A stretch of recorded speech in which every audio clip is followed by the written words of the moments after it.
All right. Casey, looks like we're ready when you are. Okay, super. I want to say welcome to our Tuesday, February 9th, Oceanside Unified School District Board meeting. I'd like to share an important update related to our meetings.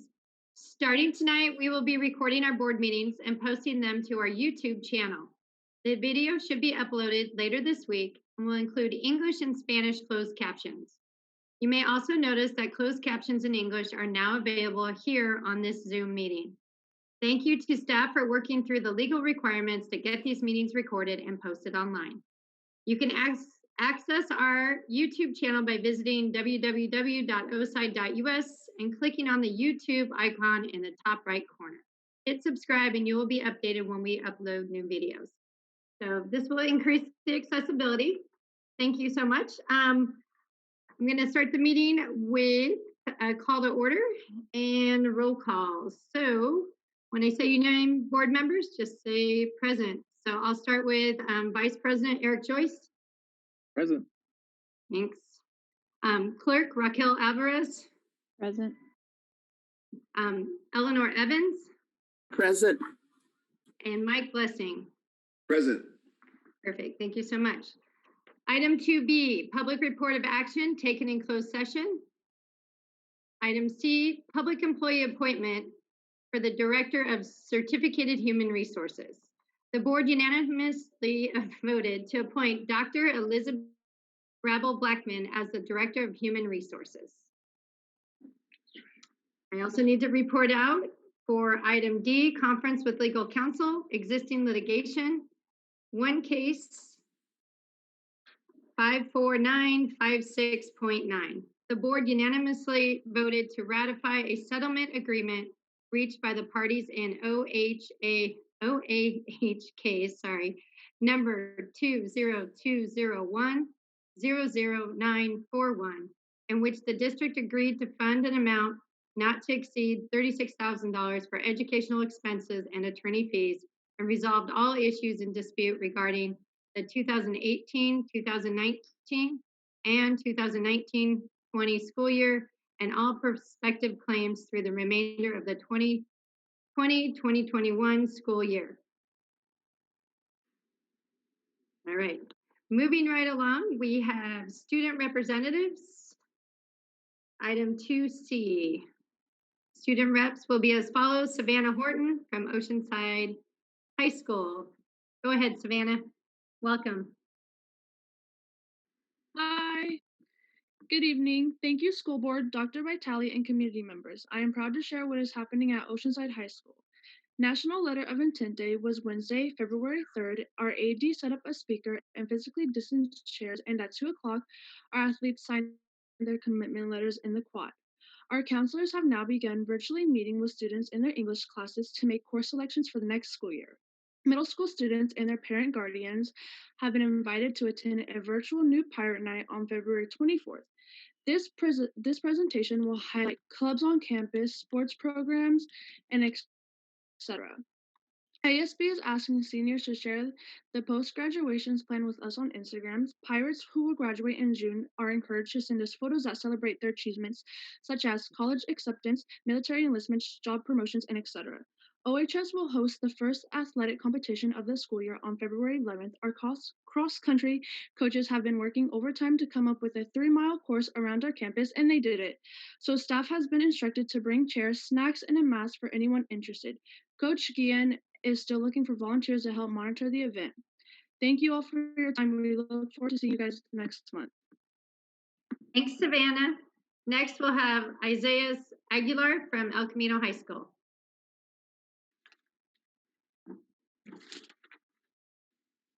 Good evening to Board President Dr. Biggin and the rest of the board members, to Superintendent Dr. Vitale and her executive staff, and all who are present this evening. My name is Isaias Aguilar, and I am the new ASB president and the new student representative from El Camino High School. As of the beginning of the new semester, January 11th, our school's ASB class has met every Tuesday, Wednesday, and Friday. We have finalized and occupied all positions in class and have began discussing new projects for the year. Such projects include starting a student-led podcast on our ASB Instagram account, another virtual pep rally, and a virtual culture fest. Two projects we have recently been able to do for our school were a virtual Martin Luther King Jr. recognition post and a Valentine's Week themed Spirit Week. On January 18th, Martin Luther King Jr. Day, we had the Martin Luther King Jr. recognition post on our ASB Instagram account story, where students were able to submit some words on what Martin Luther King Jr. Day meant to them, and we could share them with the rest of the school. This week is currently our Valentine's themed Spirit Week, which we are calling El Camino High School's Week of Friendship, Appreciation, and Love. Yesterday, which was Monday, was Positive Message Monday, where people would post on their Instagram a picture of whoever they wanted to appreciate with the hashtag Positive Message Monday, and they would add a few words. Today was Twin Day Tuesday. Tomorrow, Wednesday, is What Are You Wearing Wednesday, and our colors are red, pink, and white. Students are allowed to post outfits of them wearing red. Red meaning they are currently in a relationship. Pink meaning they are currently single, and white meaning it is complicated. Thursday, the following day, is True Fan Thursday, where students are allowed to post pictures of them wearing a team sport jersey or merch from their favorite artist, musician, or band. We're ending the Spirit Week on Friday with Fancy Friday, where students are allowed to dress up with fancy attire and dress up as if they are going on a date. I'm very happy to say that student participation has been incredible, and many have submitted photos already. Regarding our excellent school, our environmental club has continued to volunteer on Saturdays to clean up our local beaches, parks, and as well as downtown Oceanside. They have collected over 480 pounds of trash, and 116 pounds of that has been recycled. As well, our woodshop class has had a project to build bridges out of popsicle sticks. One of the popsicle stick bridges was able to hold over 215 pounds, which is pretty amazing.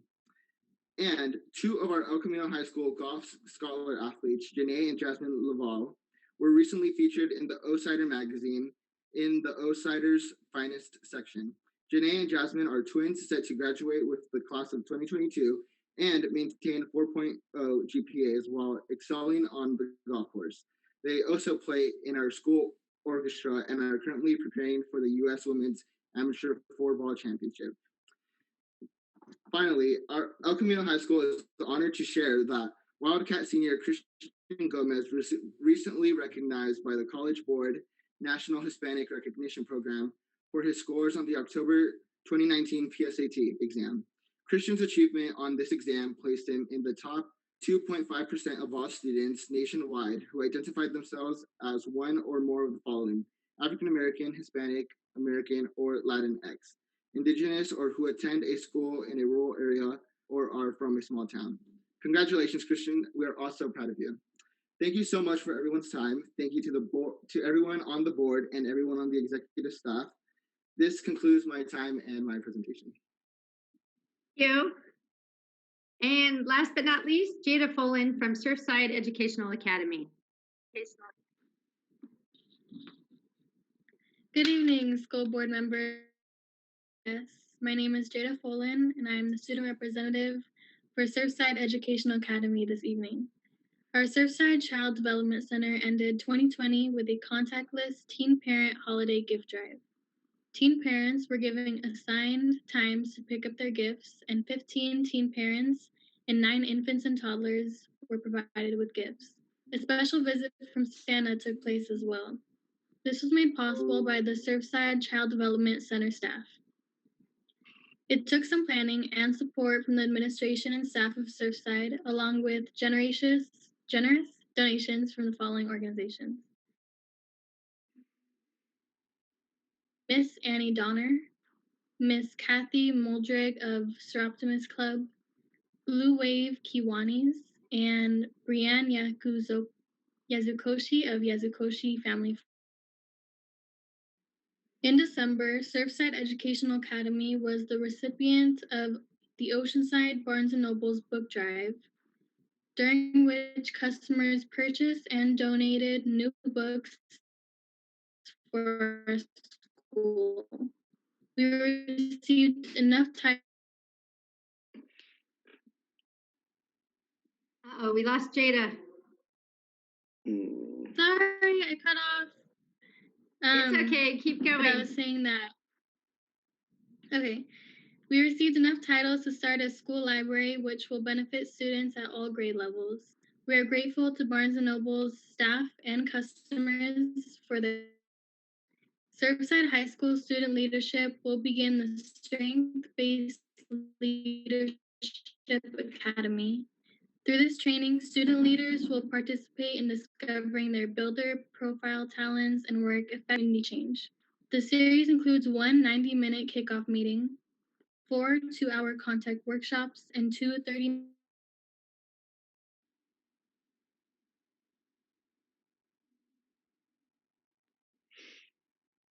Uh-oh. We lost her again. Sorry. No problem. We all have internet issues My at internet times. is so bad. All right, keep going. But to congratulate our most recent graduates from Surfside High School and Surfside Educational Academy Independent Student Program, Brant Arizola, Alyssa Cervantes, Bernice Coro, Edwin Lopez Zamora, Leah Long, Denali Dunlap Aguilar, a former school board representative, Ruth Rosas, and Kayla Sanchez. We wish them all the best as they pursue their postgraduate goals. Well done, students. Thank you. Thank you, Jada. Thank you. And just a special, I mean, it's hard enough to achieve, in a regular year, but this year to have so many scholars making that big step right now, that's really amazing. Thank you for presenting that. Congratulations, everyone. Thanks. Good news. All right, so we'll move to item D, approval of the agenda. Do I have a motion to move the agenda? So move. I'll second. All right, I have a first and a second. All in favor? Aye. Aye. Aye. All right, moving right along, we'll go to item number 3, superintendent's report. Dr. Vitale? Yes, thank you, Dr. Begin. I have one very exciting piece of information to announce. Today, we were able to inform Eileen Frazier that she was named the AXA, which is the Association of California School Administrators, Region 18 Secondary Principal of the Year. It is a very big honor, and her family was there to acknowledge this honor. And for the first time, I saw Eileen Frazier caught off guard because she is one of the most prepared people that I know. So I just want to say congratulations, Eileen, well deserved. We're so excited to have you representing Oceanside Unified as the administrator for the year for AXA Region 18 for secondary school. So congratulations. Excellent. The crowd Lots of is good going news. wild. I promise you, Eileen, the crowd is going wild. We are. All right, does that conclude your report? Yes. I like the good news. All right, so we'll go to item 4, board reports. I'm going to start with Vice President Eric Joyce.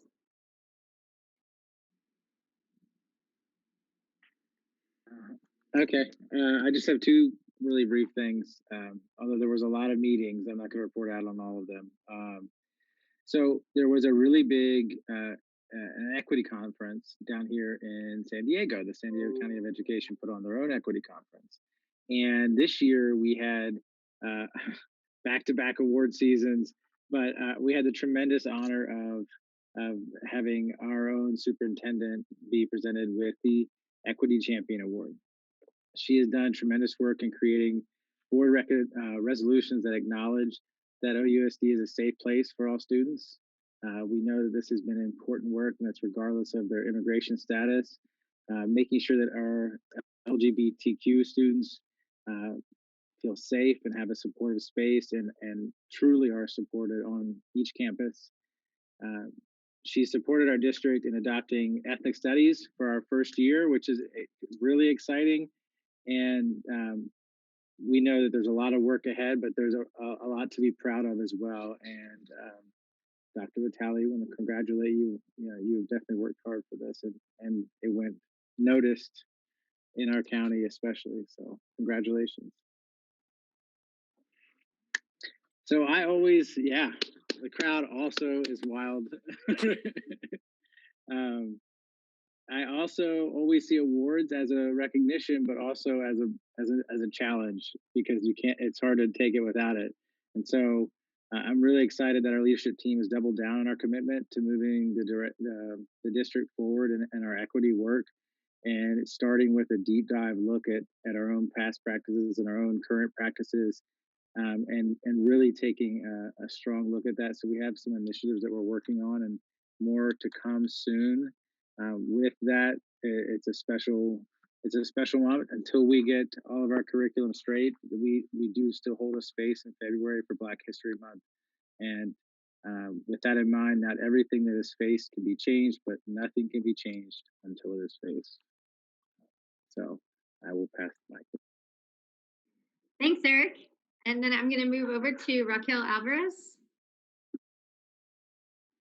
Thank you. I actually only had a couple of things. Well, I've had a few different meetings that I've attended, but I did attend the DPAC meeting this month, and unfortunately, we didn't have as many people as we normally would have, but we did a different process that it was interesting to go through a Kahoot that I usually see my son go through for his classes with his teachers and stuff. And so to go through it myself was interesting, and a different way of doing things and asking questions of our families within our district. So thank you, Dr. Lovey, for actually trying something and going, out of our norm. I also attended the LCAP work group. So different conversations that we're continuing to have, again, with just the different things that we need to continue to do within our district and how we want to continue to monitor things. And with COVID being the way that it is, it's so hard to continue to focus on everything, but everybody is doing an amazing job. So I want to applaud everybody again for just staying in it and just working through it and just continuing to work together, because it is an effort. It's taking a village to work with our students and to be there for our students and our families. And so I thank you all and I applaud you all. So again, just everybody stay safe and stay healthy. Thank you. Thank you, Raquel. And I'll move over to Eleanor Evans. Thank you. And I'm really proud to be part of this district. We have so many talented and outstanding people. I attended the dual language immersion program, and we are moving ahead in terms of being one of the vanguard districts, having a dual language program for our students. In addition, this is February Black History Month, and I would be remiss if I didn't acknowledge, especially the people in my family. Specifically my father. My mother was a contributor too, of course, but my father was a Silver Star War hero from World War II, Korea, Vietnam, and he was also involved with the Cuban crisis. And he was a man of peace, even though he spent a huge amount of his life, protecting America's freedom. But along with that, we have a war here in our own community, and that war happens to be COVID-19. It is imperative that everyone that can and is able to be vaccinated. We have a clinic, San Marcos. Kaiser has a couple clinics in North County, and we have another clinic, I believe, in North County. So if you can, if you're able, please get vaccinated.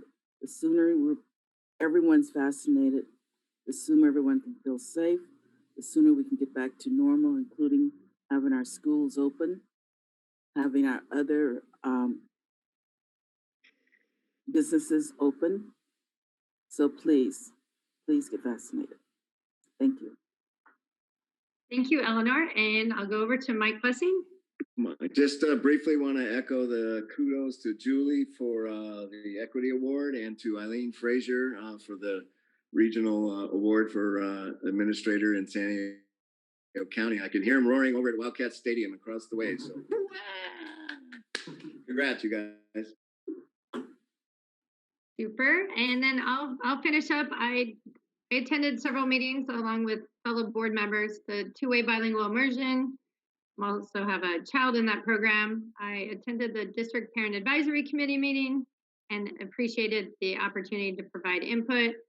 I also attended the special education parent partner panel, which was not that well attended, but we're just starting to get things moving with getting input from parents moving forward. I also had some good news from a teacher at Surfside Education Academy.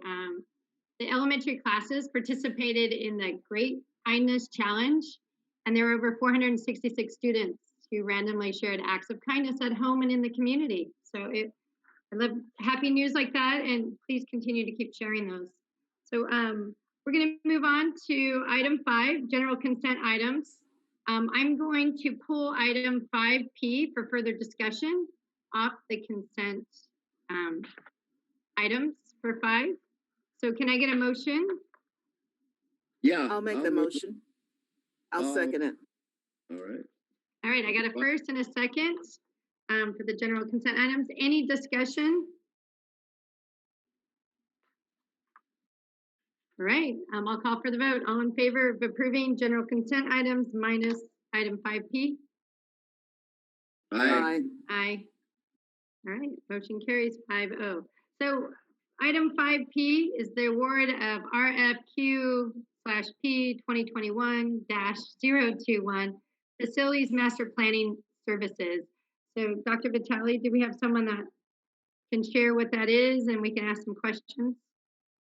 Yes, Dr. Norman is here and she will give a explanation of that. And we also have Nick McGrew and Mitch Maynard here to answer questions after Dr. Norman gives a brief overview of why we're putting this item forward. Andy? Thank you, Dr. Vitale. Good evening, President Begin, trustees, and executive cabinet. The Oceanside Unified School District is proposing approval of a new long-range facilities master plan because of the information the district gathers from completing. It's critical in prioritizing and budgeting for Measure W projects. It is recommended that a long-range facilities master plan be updated every 3 to 5 years to ensure it accurately reflects district priorities as well as completed projects. Our current master plan is from 2016-17 and focuses on projects from Prop H and the priorities of the Board of Education that was in place at that time. The 16-17 master plan is really more of a site analysis than a true facilities assessment. Facilities needs were based on meetings with previous administration, not on site investigation. The total analysis is somewhat ambiguous and doesn't indicate what is really necessary at each site. It does not contain the necessary details to effectively plan for improvements as we move forward with identifying projects for Measure W. The new long-range facilities master plan will provide a complete facilities assessment, including all infrastructure systems for each site, update demographics and educational specifications, include information from internal and external community outreach, lay out cost estimates, identify other potential funding augmentation.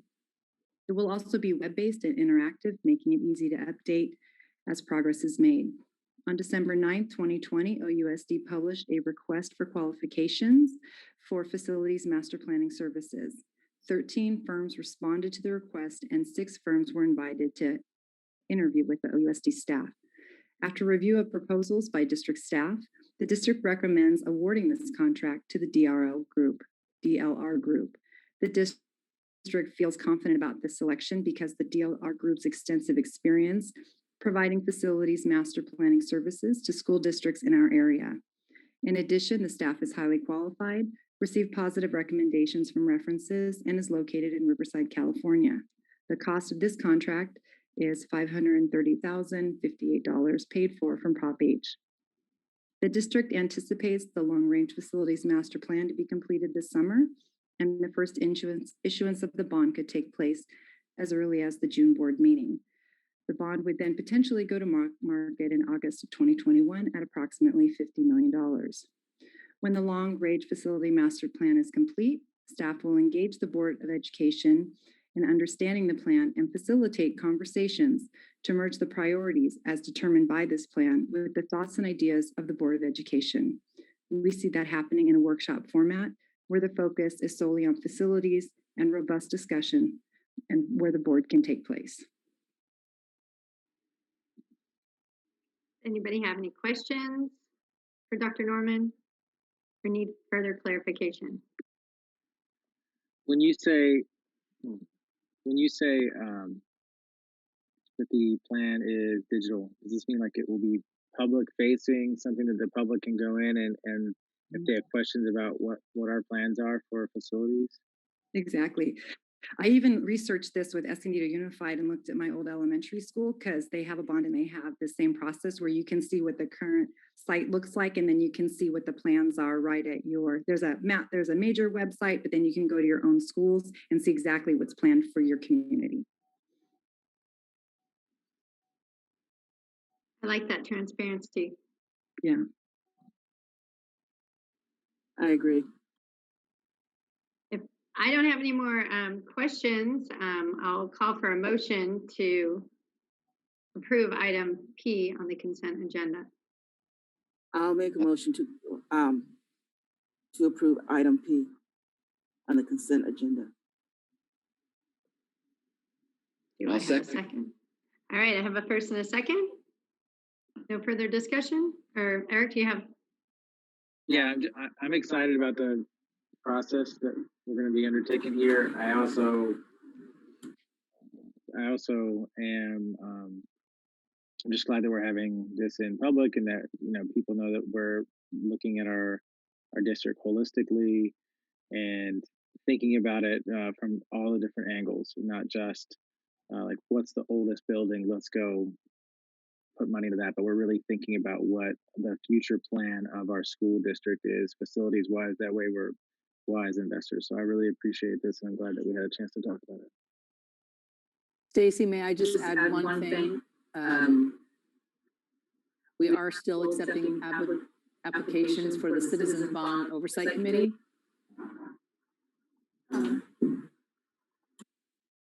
We are still accepting applications for the Citizen Bond Oversight Committee from Measure W. We extended the application just by a couple of weeks. We do have a few applications already, and we're excited about that. And we'd love to have a couple more, and we intend on bringing those names for board consideration to the March meeting. Great, thank you for sharing that. So we have a first and a second. With no further discussion, I'll call for a vote. All in favor of approving item P on the consent agenda, say aye. Aye. Aye. All right. 5-0. So moving on to item 7, personnel. 7A is approval of a new and revised certificated job descriptions. So, Dr. McAteer. Thank you, President Begin. I've got 2 items for the board for consideration for approval. The first is a new job description for the elementary curriculum teacher on special assignment. This new position will help create online lessons for classroom teachers in TK through 6th grade using the curriculum and online resources. And then the second item is a revision that we do often when we post positions. This is for the Director of Special Education. It's just an updated job description. Do I have any questions for staff, board members? Can you, how many teachers do we have creating the lessons for the elementary school, for the online? Tostos, how many are we projected to have that position?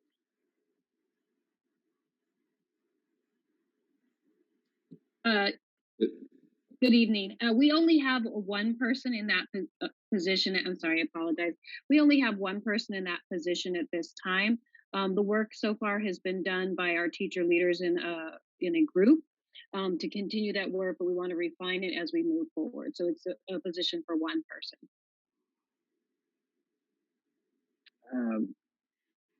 This is a single temporary staff position. Okay. I just so I don't know if this person would be the person that could do it, but when we do eventually return to in-person instruction, if a student is quarantined for 2 weeks, the content that they have to go through is not going to be the same as the kids that are in the class. So having resources for the teacher to pull from for that student, and it's just a space that is hard to fill from our regular roles. So it's just something to keep in mind. I don't know if this is a proper assignment to think about it in, but anyway. Thank you. All right, so I'll take a first and a second. Or first. Motion. All right, thanks, Eric, for making a motion. Do I have a second? Second. Thanks, Raquel. All right, no further discussion. All in favor of approving these new job descriptions? Aye. Aye. Aye. Motion carries 5-0. Thank you. Thank you. Thank you, Dr. McAteer. Item 8, curriculum and instruction. This is what I have a feeling the 488 people are waiting for. Item 8A, update on COVID-19 and reopening schools for in-person instruction. So this is how this one's going to go down. We're going to have a staff presentation. Dr. Levy, while you're doing your presentation, the board members may stop you at some points to ask questions. I find it, this is my personal, I find it overwhelming when you go all the way through and then I have to rewind you back. So, you know, we might pause you. So sorry for the interruptions. Then we'll take public input. We have 20 speakers, so that's going to be a little bit of a long haul. And then we'll have board discussion, and then we'll have to make a decision. So with that said, I'll let you get started, Dr. Levy. And Stacy, just for clarification on item 8, we have 12 comments from 12 requests from public speakers. Okay, 12 on that. Thank you. Yeah. So Mr. Moon will put up the presentation.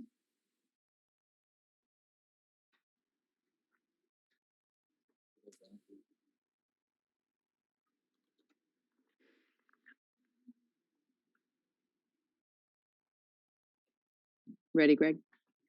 Go ahead and move to the next slide.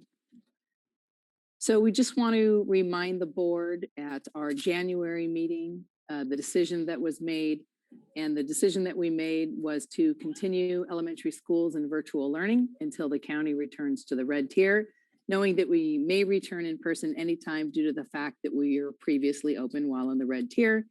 And in relationship to our secondary schools, that we stay in virtual learning per the CDPH guidelines until we return to the red tier.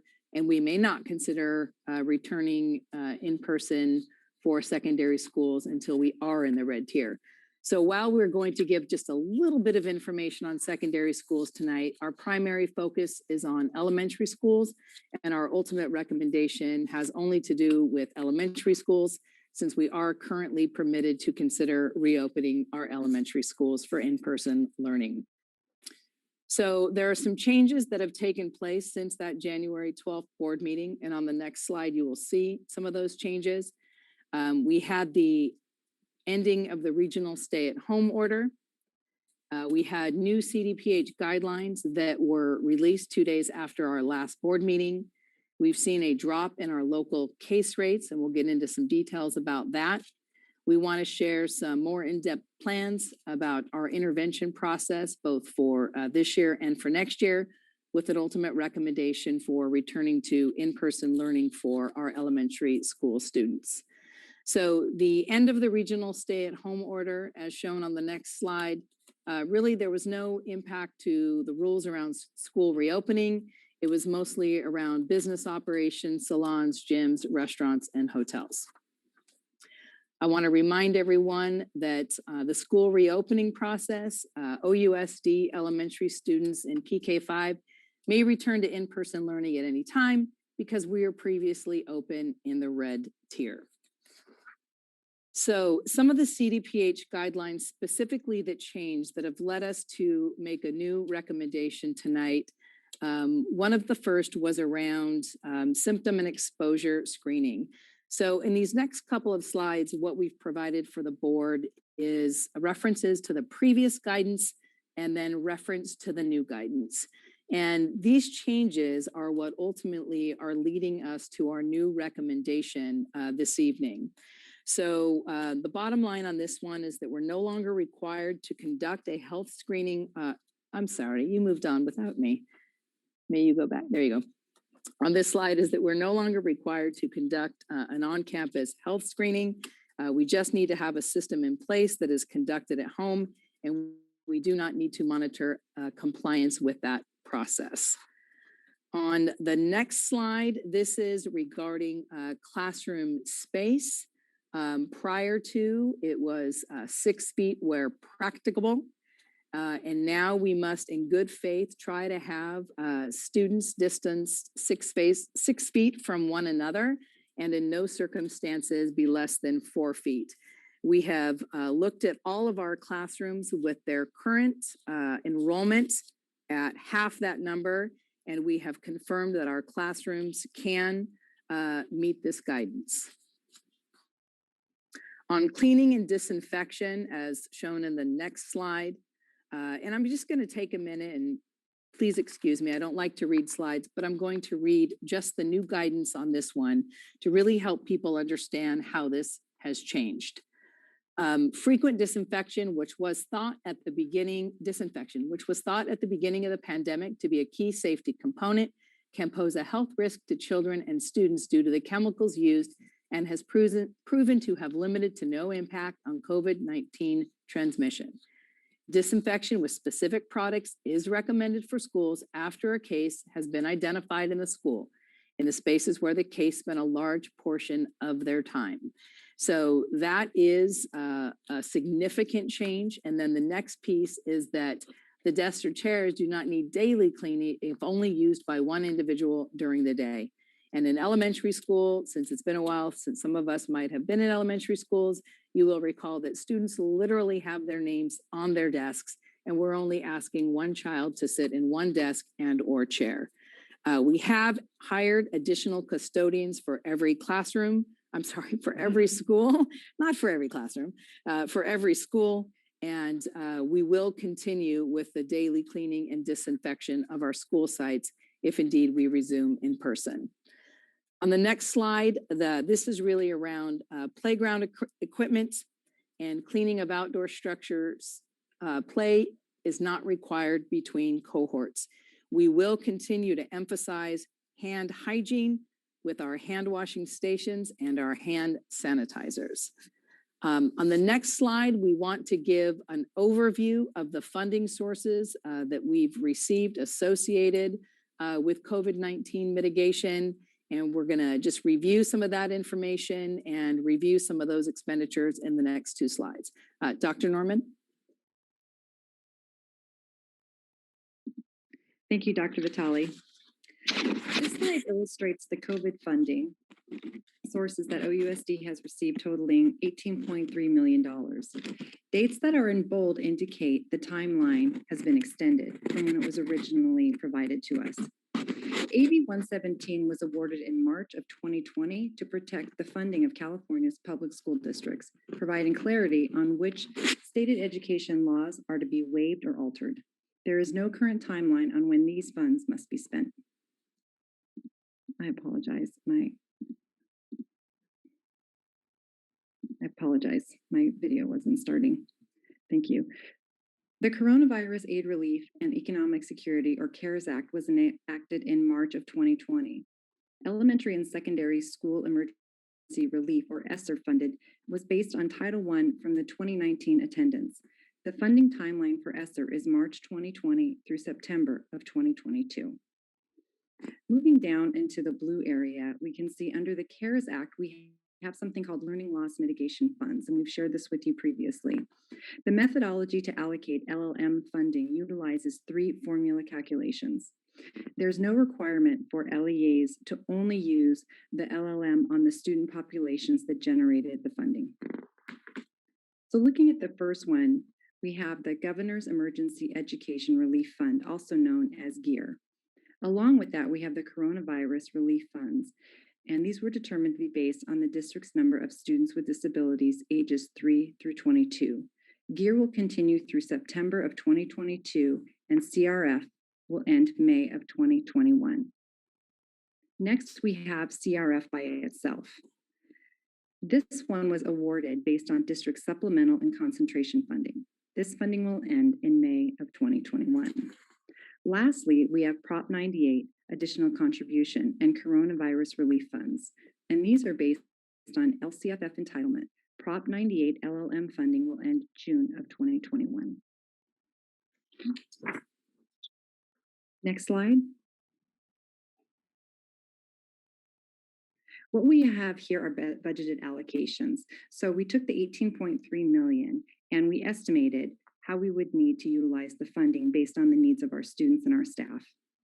In the area of PPE, we allocated $3.8 million.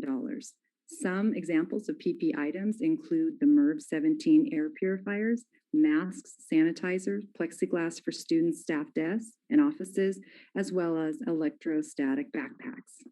In the area of technology, we've allocated $5.6 million. The district has been able to provide technology such as devices for students and staff, online learning software, wireless access points, and network upgrades. For distance learning, instructional support, we've budgeted $5.5 million.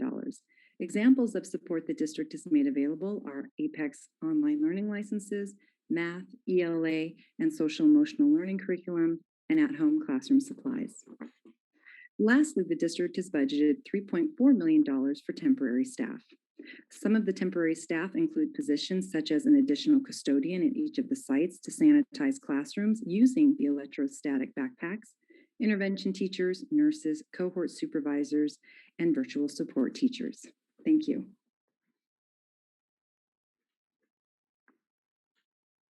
On the next slide, we want to be sharing with the board the information that we continue to be reviewing. As we have been going through our pandemic, we think it's essential that we work closely with the California Health Department and the local health department. This slide shows a screenshot of a California forecast of hospitalizations in San Diego County. And so if you see the black dotted line, that shows the actual hospitalization rates starting in this slide from January 3rd. And then the dotted line in the middle shows current from February 4th. If I can put your attention to the blue box on the left-hand side, which says that the forecasted daily totals on February 4th were 684 hospitalizations. This is an important number to look at to see the direction of case rates in our community, because the more case rates that we have, the more potential hospitalizations. Next slide, please. When we look 2 days later, the forecast actually gets even better. We have a reduction, and we have only 433 projected hospitalizations moving into March 7th. So again, this shows a reduction in the case rates, again, a reduction in hospitalizations, and an improvement of the overall transmission of COVID-19, or actually a reduction in transmission. Next slide, number 14, please. On this slide, this is actually a current situation of the number of people that are infected with COVID and how many people are infecting others. So in looking at this slide, this is called an RO number. The RO number represents the number of people that are infected with COVID by somebody else. So for example, if I were infected with COVID-19 and I infected one other person, my RO number would be 1. Anything over 1, 1.1 or 1.2 or 1.3 means that I'm infecting maybe one and another part of a person, or in several people. So while that number, and you see the blue line in November and December was above the 1, meant that case rates at that time were increasing. But if you look at the graph below 1, that means that fewer people are getting COVID-19 for every case that we discover. So you see that blue line moving down shows a reduction in the spread of COVID-19. So these two measures together are really good news for us that case rates are declining. At one point when we were monitoring this data, you can see we were up to about 1.2. A 0.79 is an excellent reduction, and you can see just over 2 days this reduction. Next slide, please. This slide is a repeat of slides that we have shown to the board in the past. On the left-hand side, you'll see the case rates on January 14th, and please look at the number 1 where it says case rates, where you can see the cursor. And that is 67.7 on January 14th. On January 27th, that rate per 100,000 was down to 60.6. Next slide, please. Moving into February, we have even better news that the case rates continue to fall to 49.6 on the 1st of February And the most recent information we have from the 7th, which was just a few days ago, of 42.5 case rates. So we can continue to see a positive downward trend, both San Diego locally and as our state is moving forward as well in a reduction of COVID-19 case rates per 100,000. So this is very good news for us. Next slide, please. Another item that we are monitoring very closely and advocating with our County Board of Education, our local health department, is vaccinations. We know vaccinations, as our board has put out, is very important as one of the mitigating measures to ensure an end to our pandemic. And we are monitoring and working. So right now we have Tier 1A, which are primarily healthcare workers. Then we also see those folks who are those people who are living in an old assisted living. We also see specialty clinics. The next phase are, which we also are vaccinating in San Diego, which are persons age 65 years and older. Next slide, please. The next phase, which is 1B, which are those who are at high risk of exposure, including education and childcare. We do not have information about when that would be happening, but we are in the next tier. And again, we are continuing to work closely with our county health department and San Diego County Office of Education to ensure that our teachers and staff have access to vaccines as soon as possible. Next slide, please. And this talks about the final phase, which is phase 2. Next slide, please. One of the things that we wanted to share with the board tonight is 11 months ago, we went to a closed physical school in response to the pandemic and rising case rates. And so we wanted to share with you some of the educational outcomes and supports that have been put in place. Next slide, please. One of the things that we've done is the expanded enrichment program and the secondary learning center. Our expanded enrichment program uses a cohorted group of students who are provided a safe place to access their virtual learning on school sites provided by our community partners. Currently at elementary school, we have an enrollment of 463 students and a wait list of 205 students. The wait list of 205 students at elementary is tied specifically to the amount of classroom space we have available in order to ensure that we have a safe place for students to cohort. Should we have a return to in-person learning, that wait list would be reduced because there would be more space available. So we have plans that would mean that we would be able to bring more families off the wait list into a full day program, possibly 2 to 4 days a week. Our secondary learning center is at all of our secondary schools, our middle schools, and our high schools, and we have 15 students on the wait list. Again, we continuously monitor that, and we always have a wait list because we keep that open at all times so we know how we can meet the needs.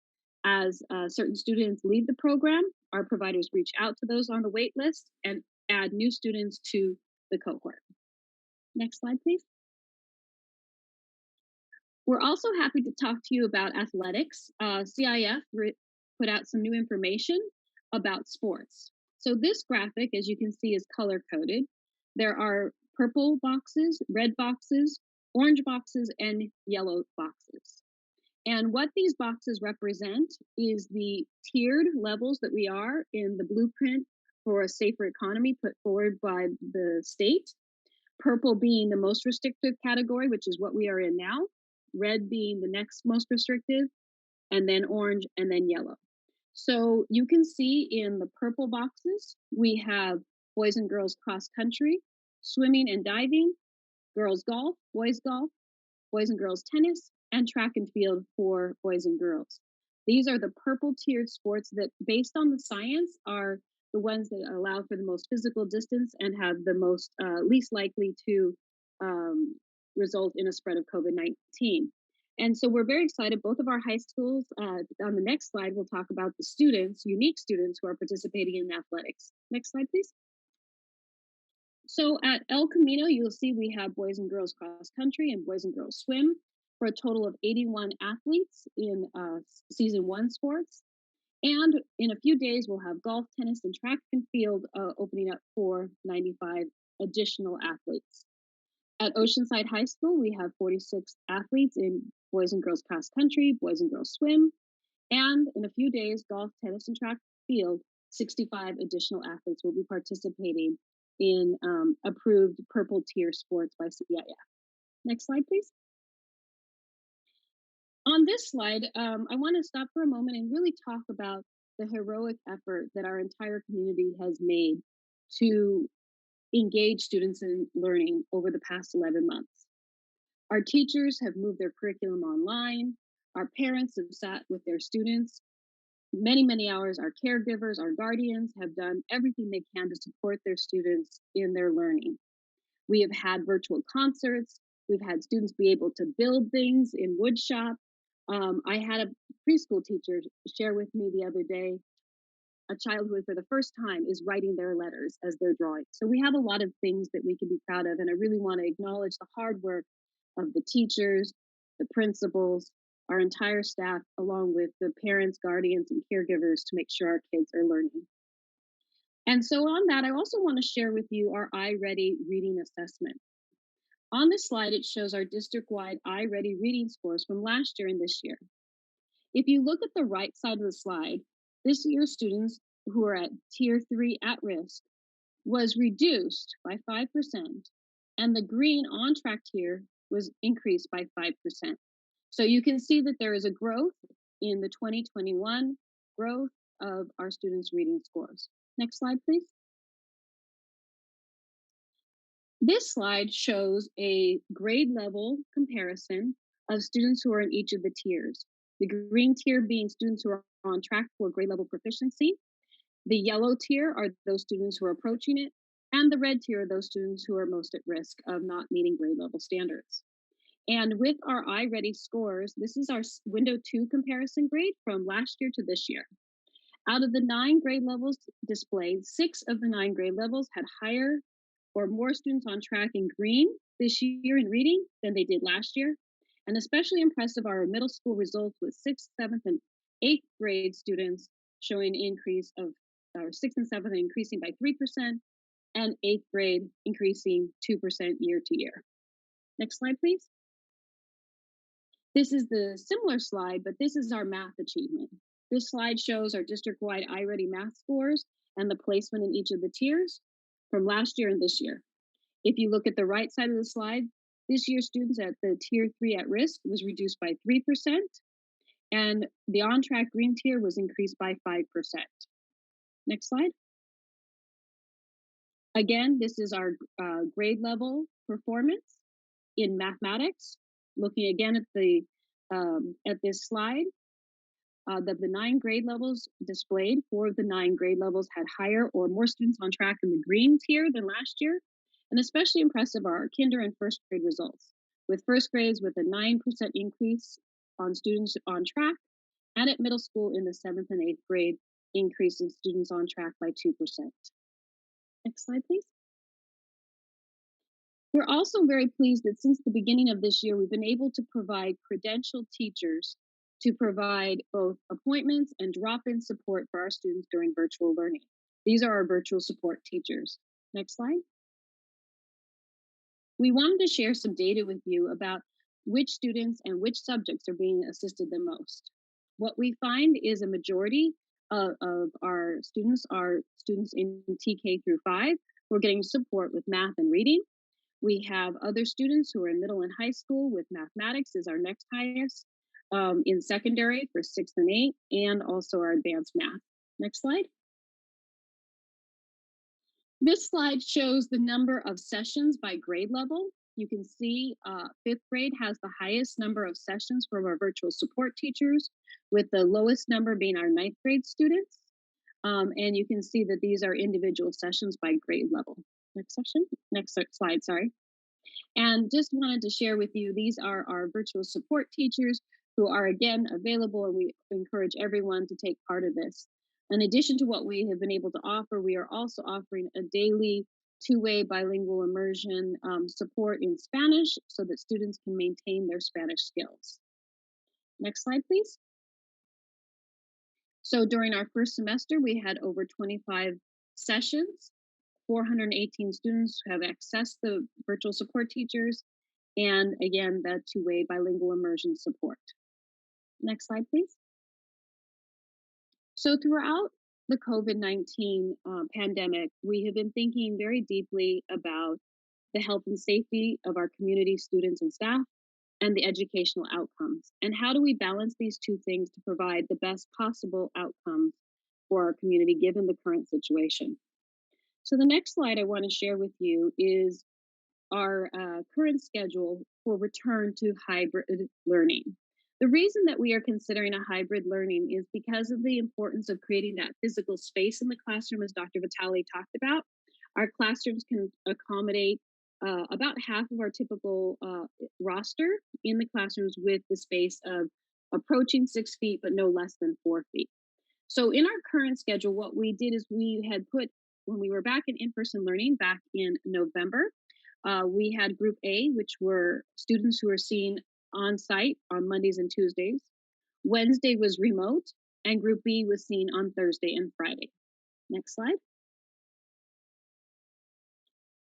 We are now working collaboratively with our teachers to find a new proposed schedule. And this new proposed schedule would provide for 4 days of learning for students in person. It would make sure that we would have 4 feet of space between students.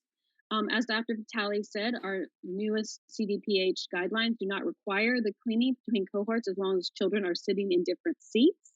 Although we want to provide, we have cleaning solutions in the classroom should children want to wipe it down. We would continue with nightly cleaning and Wednesday cleaning. And the other thing that we had talked about was the need to continue to have enough substitutes in case we did need to support in-person learning. That became a challenge for us as case rates rose. We didn't have the staff to keep them open. So one of the things that we had talked about is that now if one student or one person in the cohort tests positive for COVID-19, the entire cohort will go virtual with the teacher leading virtual learning through the quarantine period as outlined by the CDPH guidelines. If the teacher was not well enough to teach, then we would hire a virtual substitute. Next slide, please. And then this is a proposed schedule. The consideration with our hybrid split level model is, again, the opportunity for 4 days of in-person learning, TK5, 2 days of in-person learning with our preschool, 2.5 to 3 hours virtual cleaning. It would allow us to continue to have the distancing and have a more efficient delivery of materials, supplies, and technology. We would have a morning and an afternoon schedule. And again, 1 positive case per classroom. Both the morning and afternoon groups would move to virtual learning, again, for that quarantining period. Dr. Lovey? Yes, ma'am. I'm just curious, is this going to fix the staffing issue we had prior, where we had challenges getting substitute teachers? Yes, we've done 2 different things. We have resident subs now that that we have put are assigned specifically to schools. And again, before, what had happened was when we had a one student test positive, we would have a substitute in the classroom and a teacher teaching virtually. What we would now have is everyone would be virtually learning, so that would reduce the number of subs that we need. So that was one of the considerations. We had hoped to be able to continue, but we didn't have the staffing. Our substitutes are highly trained, they have college degrees, and recruitment becomes a challenge based on the highly skilled labor force. Thank you. Thank you. I'd like to turn it over now to Mrs. Grablin, who will be discussing our intervention plan that we want to be launching, or that we will be launching in March, to address some gaps that students may be experiencing based on the last 11 months. Mrs. Grablin. Thank you, Dr. Levy. Good evening, board members and executive cabinet. Thank you very much for the opportunity to share our plans for the instructional support and intervention for our elementary students. The development of this plan has been a collaborative effort between educational support services and our human resources. The intervention plan is in response to the current educational and social emotional needs of students due to the COVID-19 pandemic. Students participating in the intervention groups will receive systematic support targeting priority standards and essential skills in English language arts and math. Groups will be small cohorts of 10 to 12 students per group. Phase 1 will begin in March and focus on English language arts, and then phase 2 will begin in fall and will layer on mathematics. Next slide, please.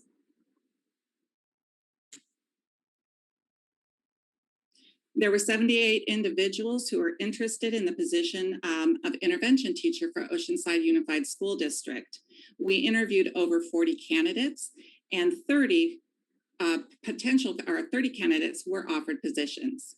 Candidates were selected based on many factors: experience with guided reading, phonics instruction, prior experience as an educational support provider, Oceanside Unified guest teachers who had exemplary past experience, and then also candidates with diverse backgrounds who can bring a different perspective or diversified perspective into our classrooms.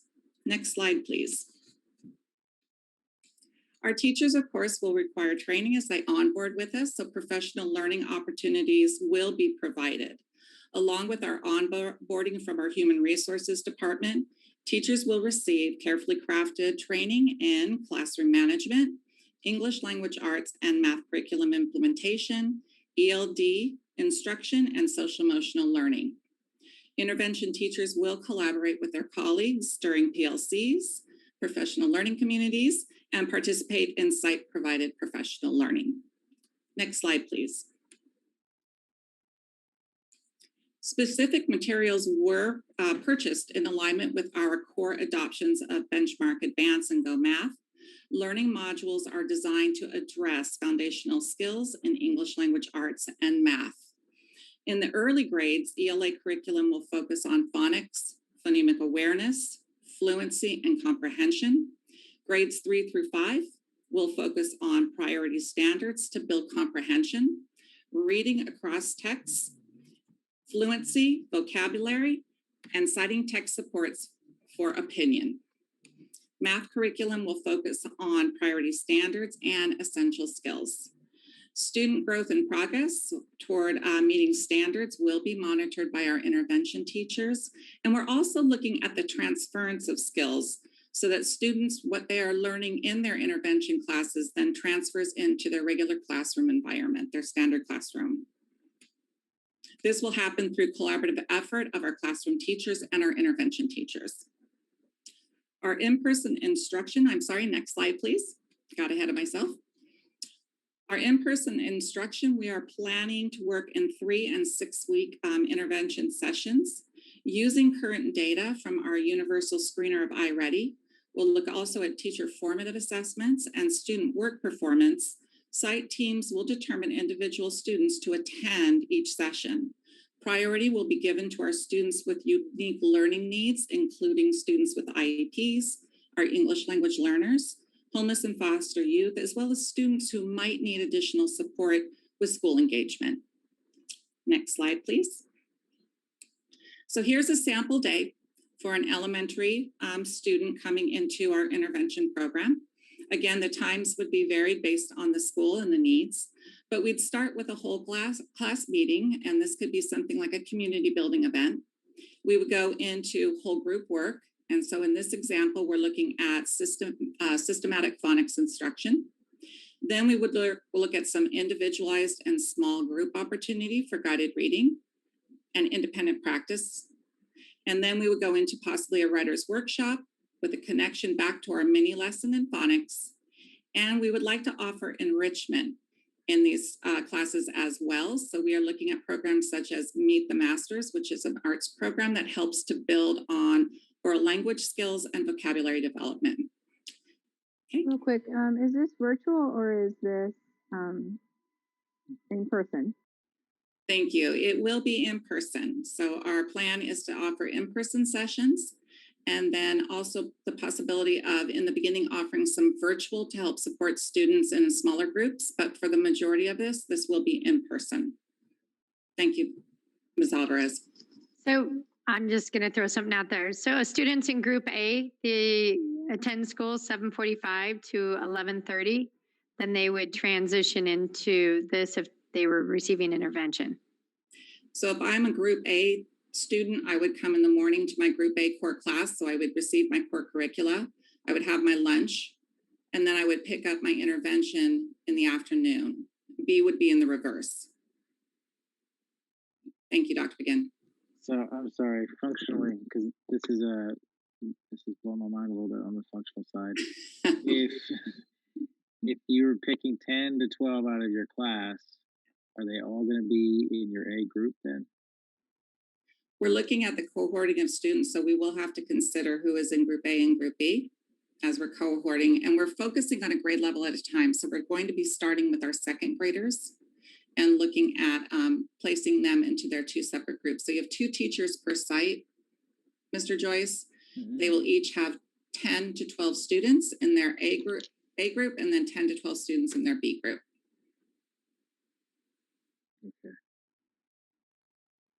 Okay. The only reason I asked that is tracking purposes. We don't want to build cohorts of kids that are all considered at risk and need. And while I understand there are functional purposes for doing so, we just have to be careful with that. I'm sure you're aware. I'm just thinking out loud. Sorry. So the other thing to consider with this planning is that we could build many cohorts within the cohorts to make the stable groups, right? So you could have 2 different classes where 5 in the morning, 5 in the afternoon, they attend in the same time period of a stable group in the afternoon, but they never actually interact close together at all. Their small groups are separate. That's all. Awesome. And each of those scenarios are considerations that we are looking at. So thank you. The other thing to remember, it will be a targeted instruction for a 3 to 6 week period, so that it will not, and so one group will be having their opportunity, then we'll move to another. Again, that health and safety factor along with the educational outcomes. One group being one grade level, so they'll do it all week for 6 weeks? Yes. Or one group a day? Not all day, but like on the time that they're not with their core instructional teacher. They'll receive their 2-hour intervention. So 4 days a week. So in theory, you're picking second grade for the first. When we open, it'd be 6 weeks of second grade intervention at Mission Elementary. Yes. For the first 6 weeks. So 12 weeks, 18 weeks. We're gonna run out of school year pretty fast there. Which is why we are extending this through the summer and into next year as well. Okay. All right. This is a complicated undertaking, and I appreciate you having patience with me asking questions. We have multiple spreadsheets that case out how we can fit our students in. So we've been looking at the numbers and looking at the cohorting carefully. I actually really do want to say I appreciate that this is more in depth than it is very light, like scratching the surface, so that you can really see the progress for these students. So I do like that about the planning. Appreciate that. Can I ask how parents are going to be notified? I had some concerns regarding AM, PM, right? So I have multiple kids. We get emails all the time from parents that have multiple children in our school system and at the same school site. Are we going to work with parents to make sure they're not dropping some kids off here and then there and coming back and forth, or?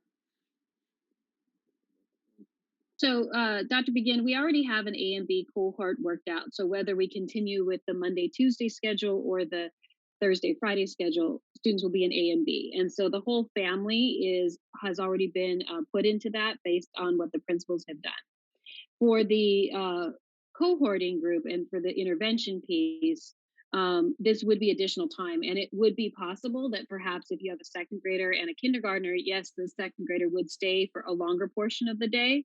But again, I think each site leader would work with the families to see how we could address that difference. Eleanor Evans. I'd like to compliment the district on the growth of our students. I've been hearing rumors via CSBA, California School Board Association, that the California Department of Education is dropping their dashboard or changing it. And as a consequence, districts are going to have to develop their own accountability. I don't know if you've heard that, and even if you have or have not, how are we maintaining accountability? Thank you, Ms. Evans. That's a great question. We have actually heard some of the similar information. We really believe, as we did tonight, sharing with the board and the public what is happening with students as an entire group, but while still protecting the identity of individuals. We have ideas for the secondaries to be looking at PSAT and SAT as possibly measures that we can help, which will also improve our college going culture. We know that when students take the PSAT and the SAT within the school day, they think differently about themselves. So we're thinking about all of these things, and we want to make sure we continue with that accountability. In addition to that, Mrs. Gravlin and Dr. Lawrence are meeting with principals, and principals are meeting with their sites to go over data. Mrs. Gravlin, you want to talk a little bit about the steps we're taking with that, and even what we're doing on Thursday is kind of exciting. We have been working in small groups with our principal PLCs, and we have been doing deep dives into their data, taking a look at where we can triangulate and pull multiple pieces of data together to get a picture of what's occurring at our school sites. And so from there, principals are taking their data discussions into their professional learning communities and starting to identify students who need specific supports. This has been an ongoing practice for a number of years, but our principals are really digging in, as you've noted, Ms. Evans, that it's really important that we continue that work. And so we have some additional support coming in on Thursday, and we will be doing a little bit more of a data dive, and we'll also be looking through the lens of equity. We have a guest speaker. Dr. Levy, are you at liberty to share our guest speaker at this point, I think? I believe so. So we're very fortunate. We reached out to Dr. Doug Reeves, who is a nationally renowned speaker on equity, on grading, on standards, and he was so impressed with our district's vision, as explained to him by Dr. Lawrence, that he's agreed to speak to our principal group on Thursday during our leadership meeting at no charge to the district, because he is committed to the vision of our district. So it's very exciting, and he is definitely a nationally renowned speaker who will be working with us. So we definitely are committed to the work of data, to accountability, and to continuous improvement. This is definitely a focus. It's not something that has ever been something that we have embraced because we've been made to do it, or because the state is doing it. It's because it's the right thing to do for students. And the only way we can get better is by continuously looking at it, our data, acknowledging where we're strong, and addressing those areas that we can improve on. And we're definitely committed to that. Thank you. So on the next slide, and thank you for the great questions and the discussion. We want to make our recommendation for students receiving special education services in grades PK through 5 to return to a split day instructional model the week of March 8th, and general education students in grades PK through 5 return to a split day in-person instruction model the week of March 15th. So the reason for these dates is we have an agreement in place saying that we will notify staff 10 working days. And believe it or not, 10 working days from tomorrow is actually March 3rd, which is a Wednesday. And instead of starting school on the Thursday, we just pushed it to the Monday. So that's what gets us to that March 8th date. Also gives families time to adjust to the hybrid schedule, allows transportation time to put the groups together for transportation services, which does take time to do, and of course allows case rates to continue to decline.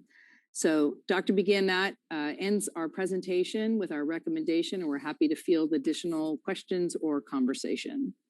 I think we're going to jump to public comment, and then that will give our board members some time to put some questions together or comments or for discussion. So I'm buying everybody a little bit of time after all that information we just received. So let's jump into public comment.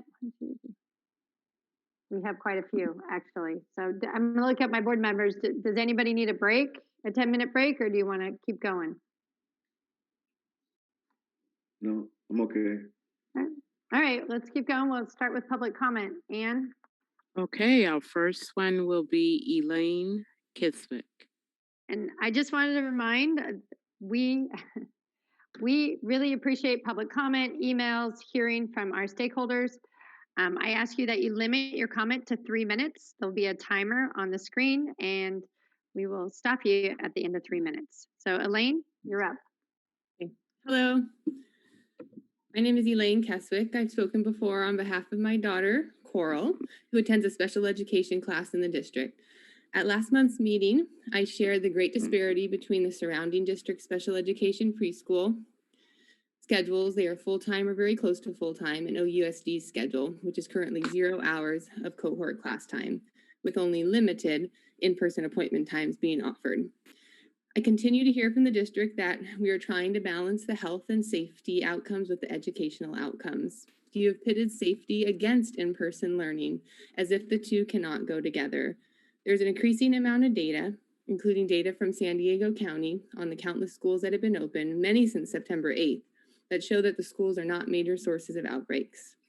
In fact, our own district is a testament to the fact that schools can be safely open. At the December 10th board meeting, when the district called for a return to virtual learning for all students, Dr. Vitale was asked by a board trustee if the state had made any recommendations for closing schools because of safety issues. This was her response, quote, "No, I want to make it very clear. We're not closing and even recommending closing because of any safety issues at all. I appreciate the speakers that have clarified that they feel very safe in our schools with all of the safety precautions and layers that we have built into our schools. Those were very appreciated comments," end quote.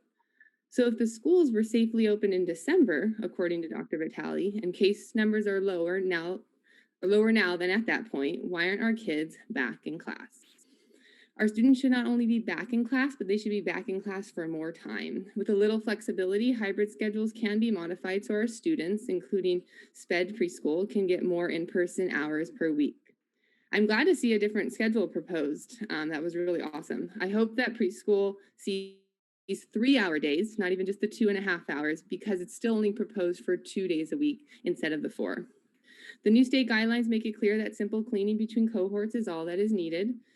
Every hour of in-class time makes a difference. It doesn't make sense to bring a cohort together, but then to not maximize the time they get in person with their teacher.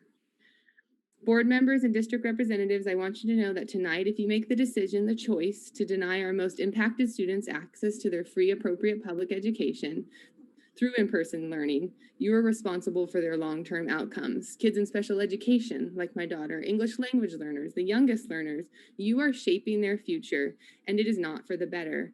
The most impacted students are not receiving what they need to learn and grow during this critical time of development, but they could be. You blew the reopening in September and October by continuing to push back a return to in-person learning, even in the red tier numbers. That choice cost students cumulatively thousands of hours of in-person time. Don't make the same mistake, the same choice again. You have the ability to make a choice that would get our kids access to in-person education. These choices are not only paving the future path for countless kids, but they're laying the future for a district. And right now that looks inequitable, heartbreaking, disappointing, and costly. And I firmly believe that you will be on the wrong side of history if you continue on the path of virtual learning for all. Thank you, Elaine. Thanks. Our next speaker is Christopher Nodine, and then after Christopher, we'll have Amy Simpson, and then Amy Palmer. All right, Chris, you're up. All right. Good evening, school board members. My name is Chris Nodine. I'm a retired naval officer with 25 years of service and now a senior engineering manager. I firsthand experience managing a pandemic. My command was the epicenter of the H1N1 outbreak in 2009. I daily conferences with the CDC and the Navy Bureau of Medicine. I'm now a father of a kindergartner and first grader who attends school in Oceanside. I'm extremely angry after listening to this presentation. My sons have attended school in person for a total of 8 half days. That's equivalent to 3 full days out of the 104 days of instruction this school year. That's 2.9% of the school year. Our entire family is fatigued to the point of distress from Zoom classes, lack of student focus, and struggling through assignments. Despite exhaustive efforts by the 2 parents here who have full-time jobs to ensure 100% attendance, full participation in class and homework, my sons are not performing as well as they could be had they been given the opportunity to experience in-classroom, in-person learning. That is a right enshrined in law and one that we pay dearly for living in California. There are 78 school days left this school year. If our kids started on the 22nd of this month at 4 days a week, half days, that would yield 28 days worth of instruction. That's assuming 2 virtual 45-minute sessions in 1.5 hours. Given that's a best case with your plan, students would only be in physical class 17% of the school year. If they started right now, they couldn't exceed 43% of the school year. That's not acceptable. Attendance and participation diminish daily. Many students throughout the spectrum only log on and do not actively participate in any education, regardless of their apparent attendance. The red tier is defined as a maximum of 7 cases per 100,000. That's 0.007%. COVID-19 will likely never go below that threshold, and it will never disappear. We have to learn to live with it. The Spanish flu pandemic of 1918 that claimed 20 to 50 million people is still with us. We refer to it now as influenza alpha for those that haven't been paying attention to that. Establishing the red tier, the minimum standard, is knowingly and negligently condemning our kids not to return to in-person learning for the rest of this school year. Our schools open in the red tier. They could be open now and should be open continuously. What changed to influence this policy now? Is the red tier irrelevant? The data you provided was irrelevant. Hospitalizations are irrelevant to this discussion. The goalposts continue to move. What is the standard to get our kids back to school 5 full days a week? You have vacated credibility on this subject. What is the plan and the metric to return to full-time education? If there isn't one, please tell us now. The surrounding school districts, Carlsbad, Vista, and San Marcos, have made the choice to go to 5 days a week. Their situation is no different than that of Oceanside. Poway has adopted a similar plan to what you're proposing. I have employees that suffer this policy, and they're unable to make it work if both parents work. Forcing parents into a situation where they have either to pick up a child at 11:30 or drop off at a child at 12:30 will reduce attendance and participation. Our kids are at minimal risk. The data is overwhelmingly supported by the CDC. Thank you, Chris, for your comments. Please send our kids back to school. This is criminal. Amy Simpson.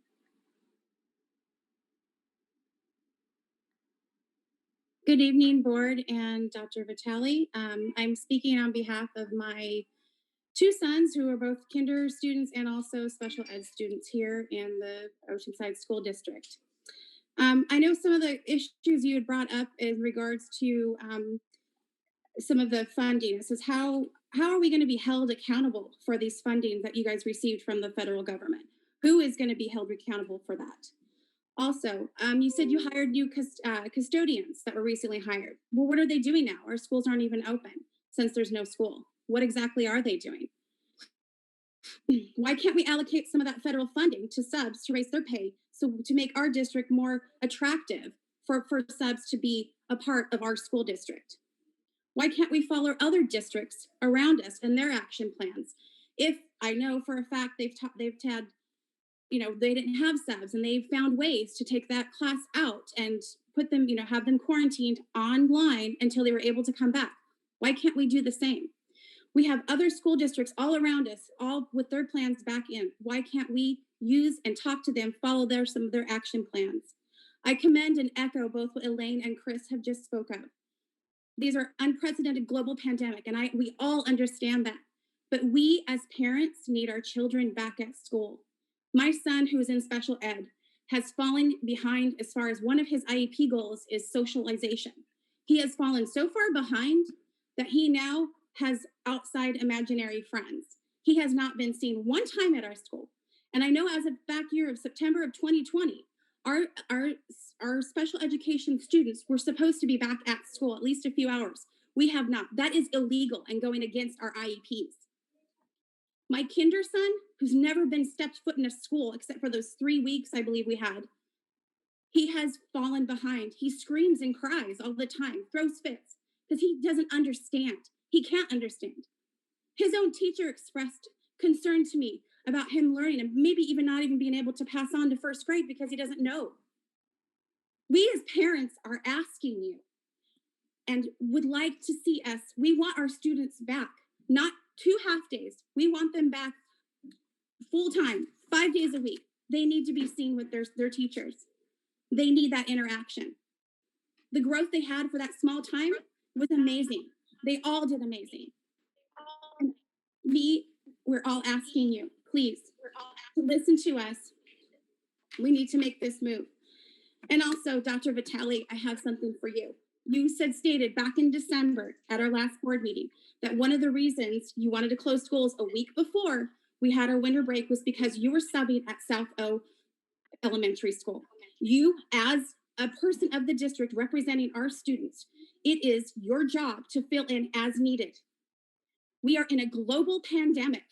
And you said the reason you that you couldn't do that because if there was an emergency at the school, you need to be there. This is the biggest emergency ever.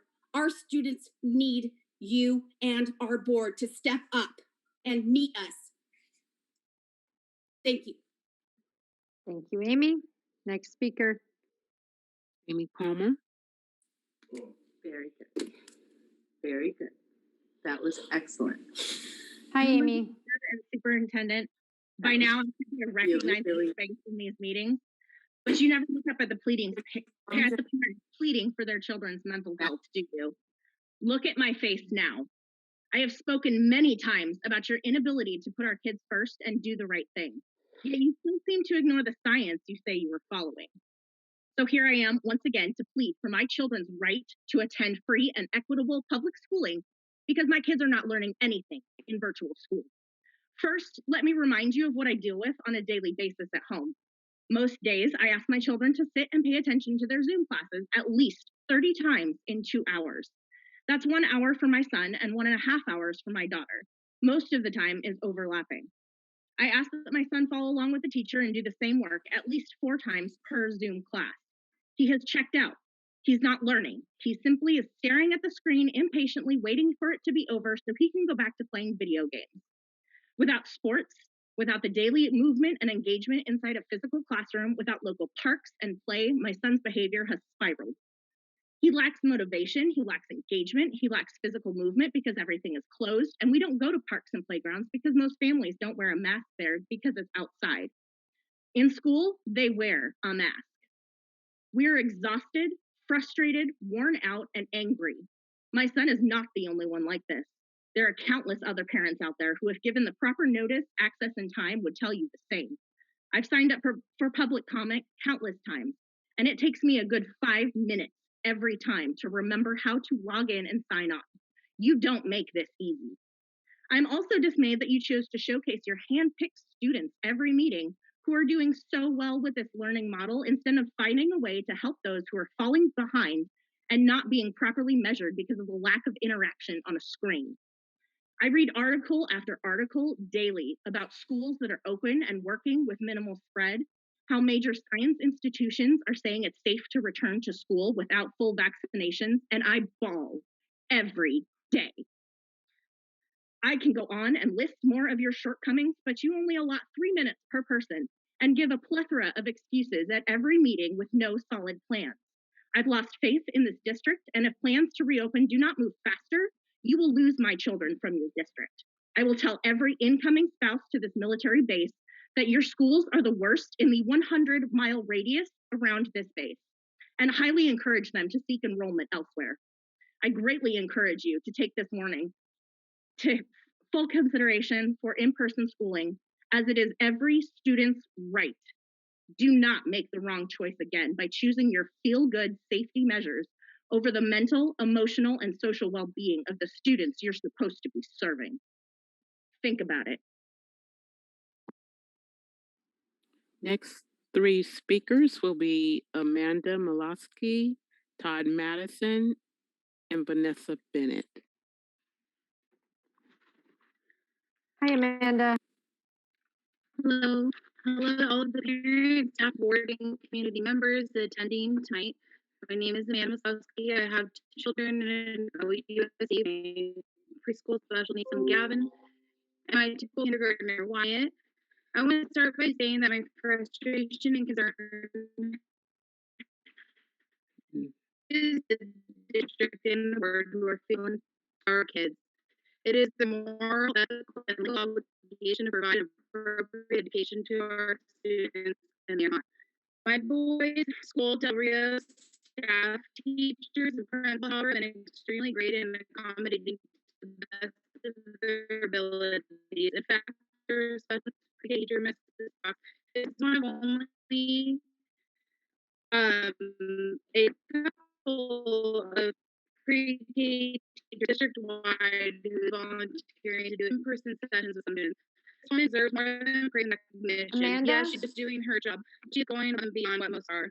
She's not only offering in-person one-on-one, she's what? You're breaking up and we really Hello? want to hear what you're saying. You're breaking up, your connection is really poor. So if you want to turn off your picture, it might help you with your connection. We really want to hear your comments. Really want to hear your comments. Can you hear me now? Is this better? Yes, this is much Is better. it better? Yeah, and we'll add time to your clock. Just keep Okay. going. I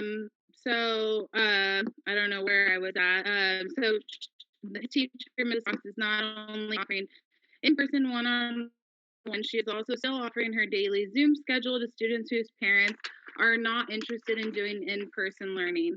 Along with Gavin's service providers, Mrs. Fox can attest to the growth and value that these one-on-one sessions have offered. Although things are slowly getting back on track for Gavin, I have to wonder how other special needs kiddos are being affected by the closures in all grade levels. Prior to starting back in November, the governor had announced that at the discretion of the district, that small in-person sessions could be accommodated for special needs students, but it would be up to the district staff. I just assumed that Oceanside had a plan in place for kids with the highest needs to be prioritized first as far as getting back to in-person learning by special needs, then K through 12, etc. We still don't know what the plan is other than wanting to vaccinate teachers before reopening and hiring more to accommodate small cohorts. Has this been started? The issue that I have is that we leave every meeting with everything up in the air. We don't know what plan A, B, or C is, and we are all at the mercy of district. What is the plan? What is the timeline? Why is it that we can have socially distanced Super Bowl events, go to comedy shows, go to restaurants, go to Costco, go to Walmart, but our kids can't go back to school?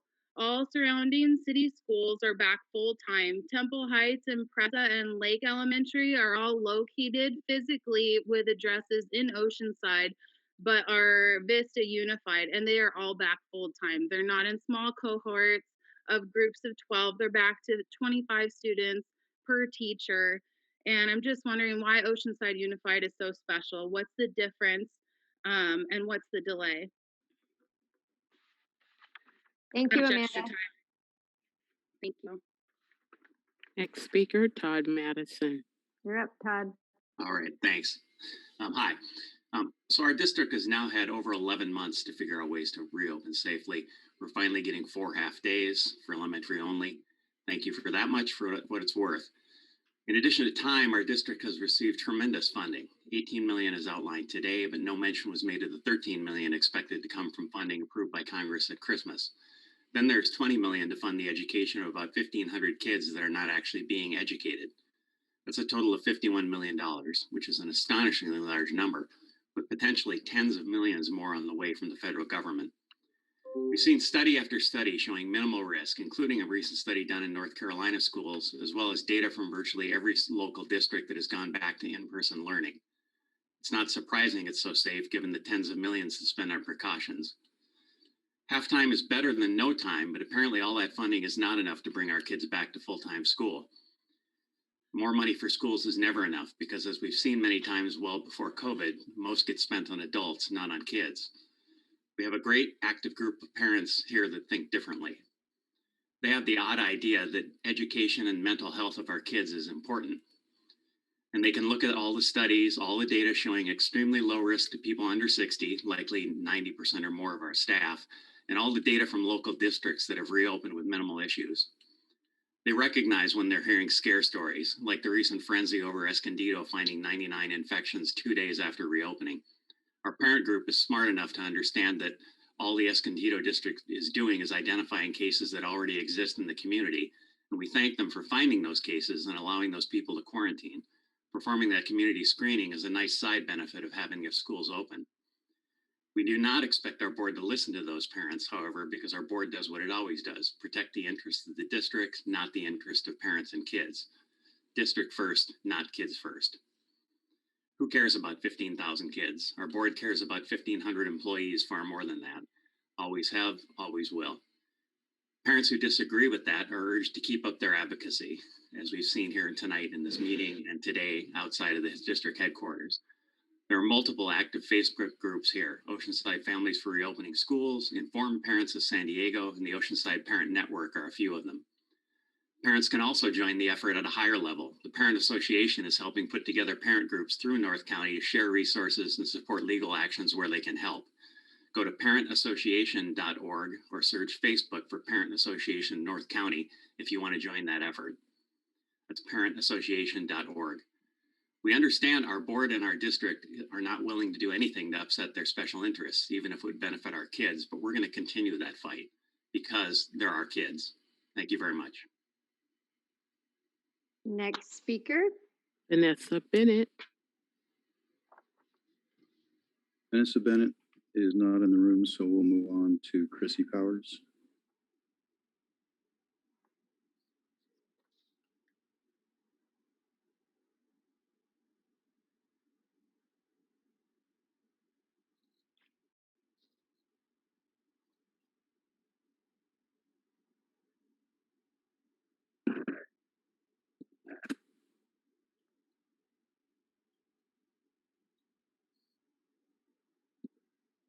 We'll move on to Grace Ligon.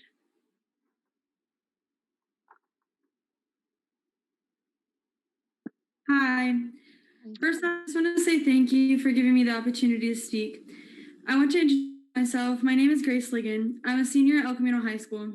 I'm on varsity cheer, game day competition cheer, varsity soccer, and I play for Oceanside Breakers. I'm also a member of the Fellowship of Christian Athletes and the El Camino Interact Club. As you can only imagine, this year of online school and COVID has really turned my world completely upside down. I have also experienced issues with anxiety and depression throughout my whole life, and online has only made it worse. I'm definitely not the only one suffering from mental health issues. Yesterday, I put a poll on my social media asking my followers if they felt their mental health has gotten any worse because of online school. Out of the 1,000 people following me, 183 people responded, and out of those responses, 80% of the people who answered responded they had suffered some mental health issues because of online. This is not okay. One of my peers even responded saying that she gets really bad headaches due to the amount of anxiety and stress she is experiencing. She stated that the only way to make the headaches go away is by resting and taking naps. Staring at a computer screen all day is definitely not helping this either. As a member of the class of 2021, I can speak for most of my peers when saying we are devastated that we aren't able to experience our senior year. No last homecoming, no sports, no painting of our senior parking spots, no senior night. The list goes on and on. We've already missed most of our senior year. Please allow us to enjoy the last few months of our childhood before we move on with our lives and transition into adulthood. Don't take away the opportunity for us to walk across the stage and say goodbye to our childhood. We are responsible enough to follow the safety guidelines at school, such as wearing masks, social distancing, disinfecting all of our materials and desks, and any other precautions you guys feel are necessary. Our academic success can be more successful in person rather than online. Thank you for listening. Thank you, Grace. Our next three speakers will be Jennifer Skellett, Andrea Herman, and Aaron Lamb.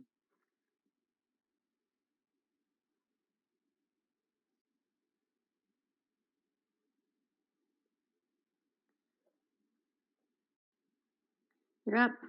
Oh, sorry, I was waiting for the timer. Good evening. I'm Jennifer Skellett, the president of the Oceanside Teachers Association. I want to thank Dr. Levy and her team for a thorough presentation. I appreciate the data brought forth about our students' positive growth and the education of the new CDP guidelines.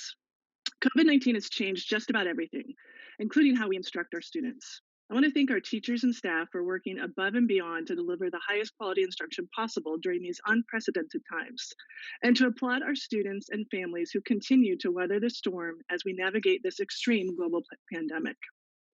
The truism, the only constant is change, is exactly what we're experiencing right now. Our understanding of COVID-19 has continued to evolve, as does the virus itself.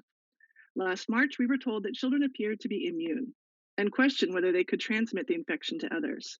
Now we know they're not immune, but are often asymptomatic carriers of the virus.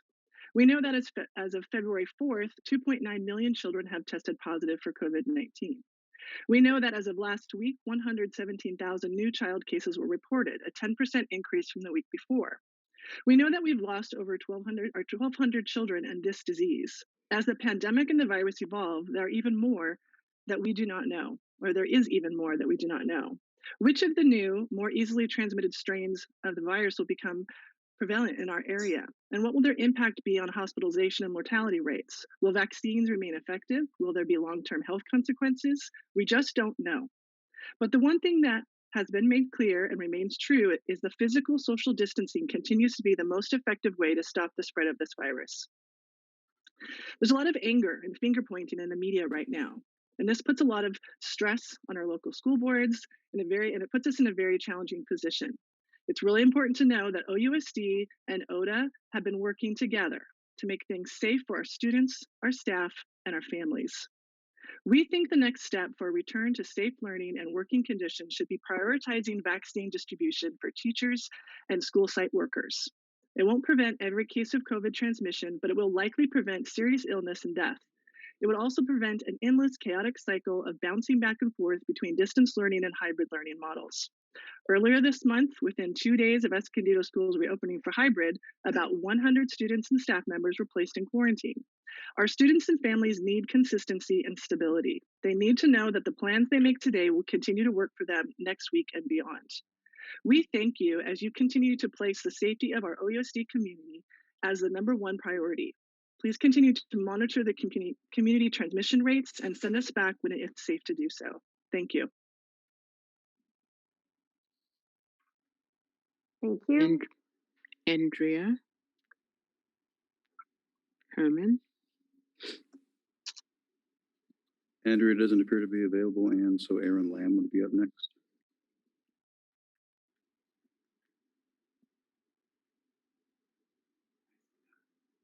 Aaron Lamb.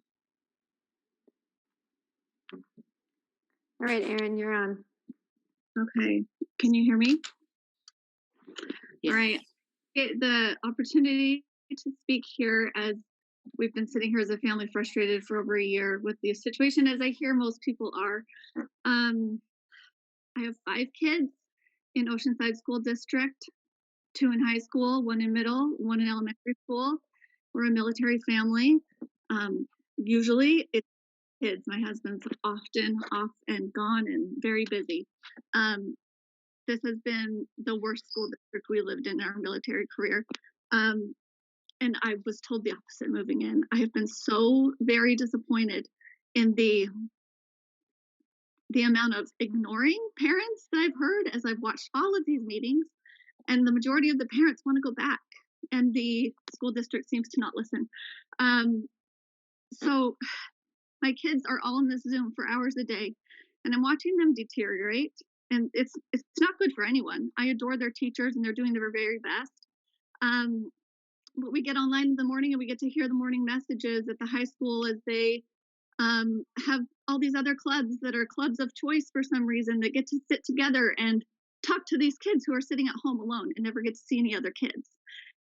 It's cruel. It's torture. I hate seeing my kids sit there watching these other groups of kids who get to be chosen to do their activities, and my kids don't get to do their activities. For some reason, Carlsbad's open. Vista's school district's open. I have personal family friends, multiple family friends who have sent their children to other states to live with their aunts and uncles or friends just so they can go to school. That's obviously, there's a problem going on here. If all these states and all these different school districts make it happen. And I am not just talking about elementary school. I'm not talking about 2 days a week for elementary school. I'm talking about elementary, middle, and high school. These states and these other school districts are making it happen. You guys can make this happen. And it shouldn't be where we wait and wait and wait, and then we talk about it during the meeting, and then we'll figure it out later. You guys should be talking about this way ahead of time. I'm sorry. I'm just so emotionally upset about this, that nothing's happening. And this whole meeting up until parent inserts just felt like a pat on the back. Everybody was patting themselves on the back. I just didn't know how to feel about that. I really don't understand why I see kids who are running shoulder to shoulder in cross country all around. And I'm so happy for them. I'm not angry for them. I'm so happy that they get to do that.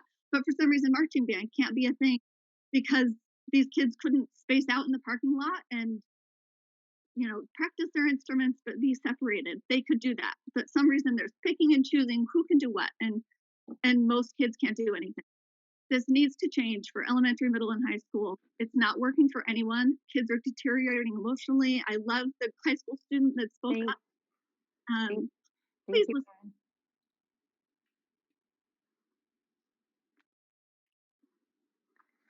Right, is that the last of our public comment tonight?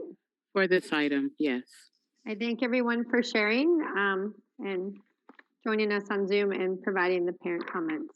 So that brings us back to board discussion or any questions that we may have. Throw it out to my other board members. Eleanor, Eleanor, you have your hand up. Did you have a question?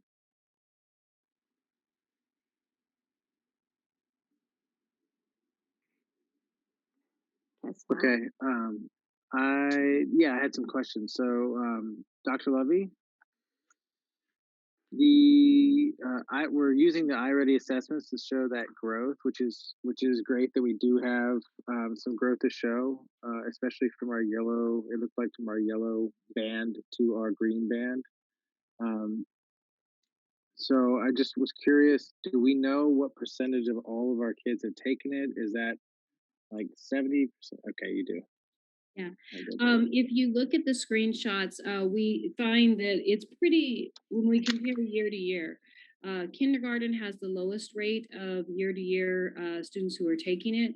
But if you look across the other grade levels, you can see it's fairly close along the bottom for our end value. So in the long bars that you can see, the end value is the number of students who took it last year and the number of students who took it this year. And across grade levels, it's fairly consistent.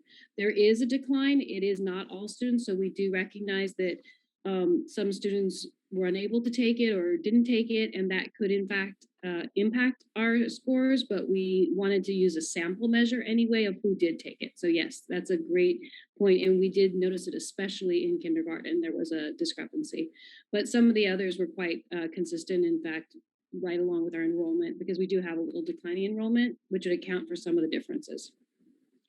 And so that might also account for some of the differences too. You would think that the more reluctant a learner would be less likely to carry through with taking the test.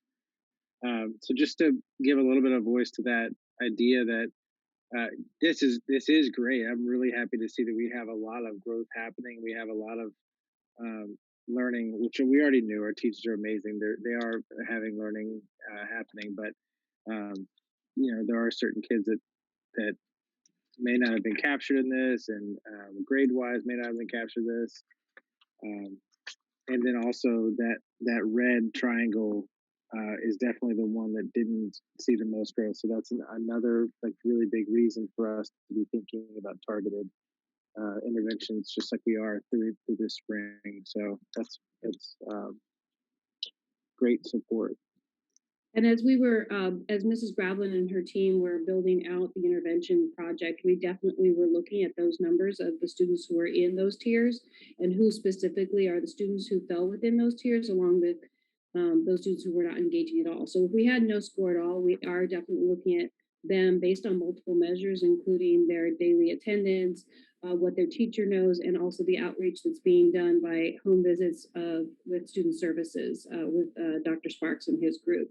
So as we look at who we're targeting, or who we're providing that additional support to, we're looking at all of those multiple measures. So absolutely, we would love to see even more growth, but we do recognize that that is a barrier for families and students at times. I think we need to just, in addition to that, just kind of make it clear as to how the testing works. It's very important. I know that we talked about it in DPAC and shared, and it was very clear to the people that were actually there. But I think we need to have our families understand how it works and and why it's important that they get their student to actually sit down and do it, because it helps their teachers at some point even to know where their needs are.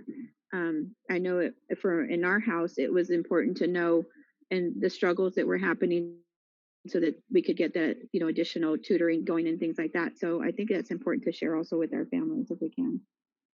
Thank you, Ms. Alvarez. Yes, once the student finishes the assessment, the online learning instructional portion is opened up for them, and then they can work at their own pace on those areas that are targeted, that are the areas that they need to work in and specific to them. So that's really exciting breakthrough with technology, that we can have a great diagnostic that's tied directly to some online learning, and that teachers can use this to guide their instruction. So thank you, I appreciate that.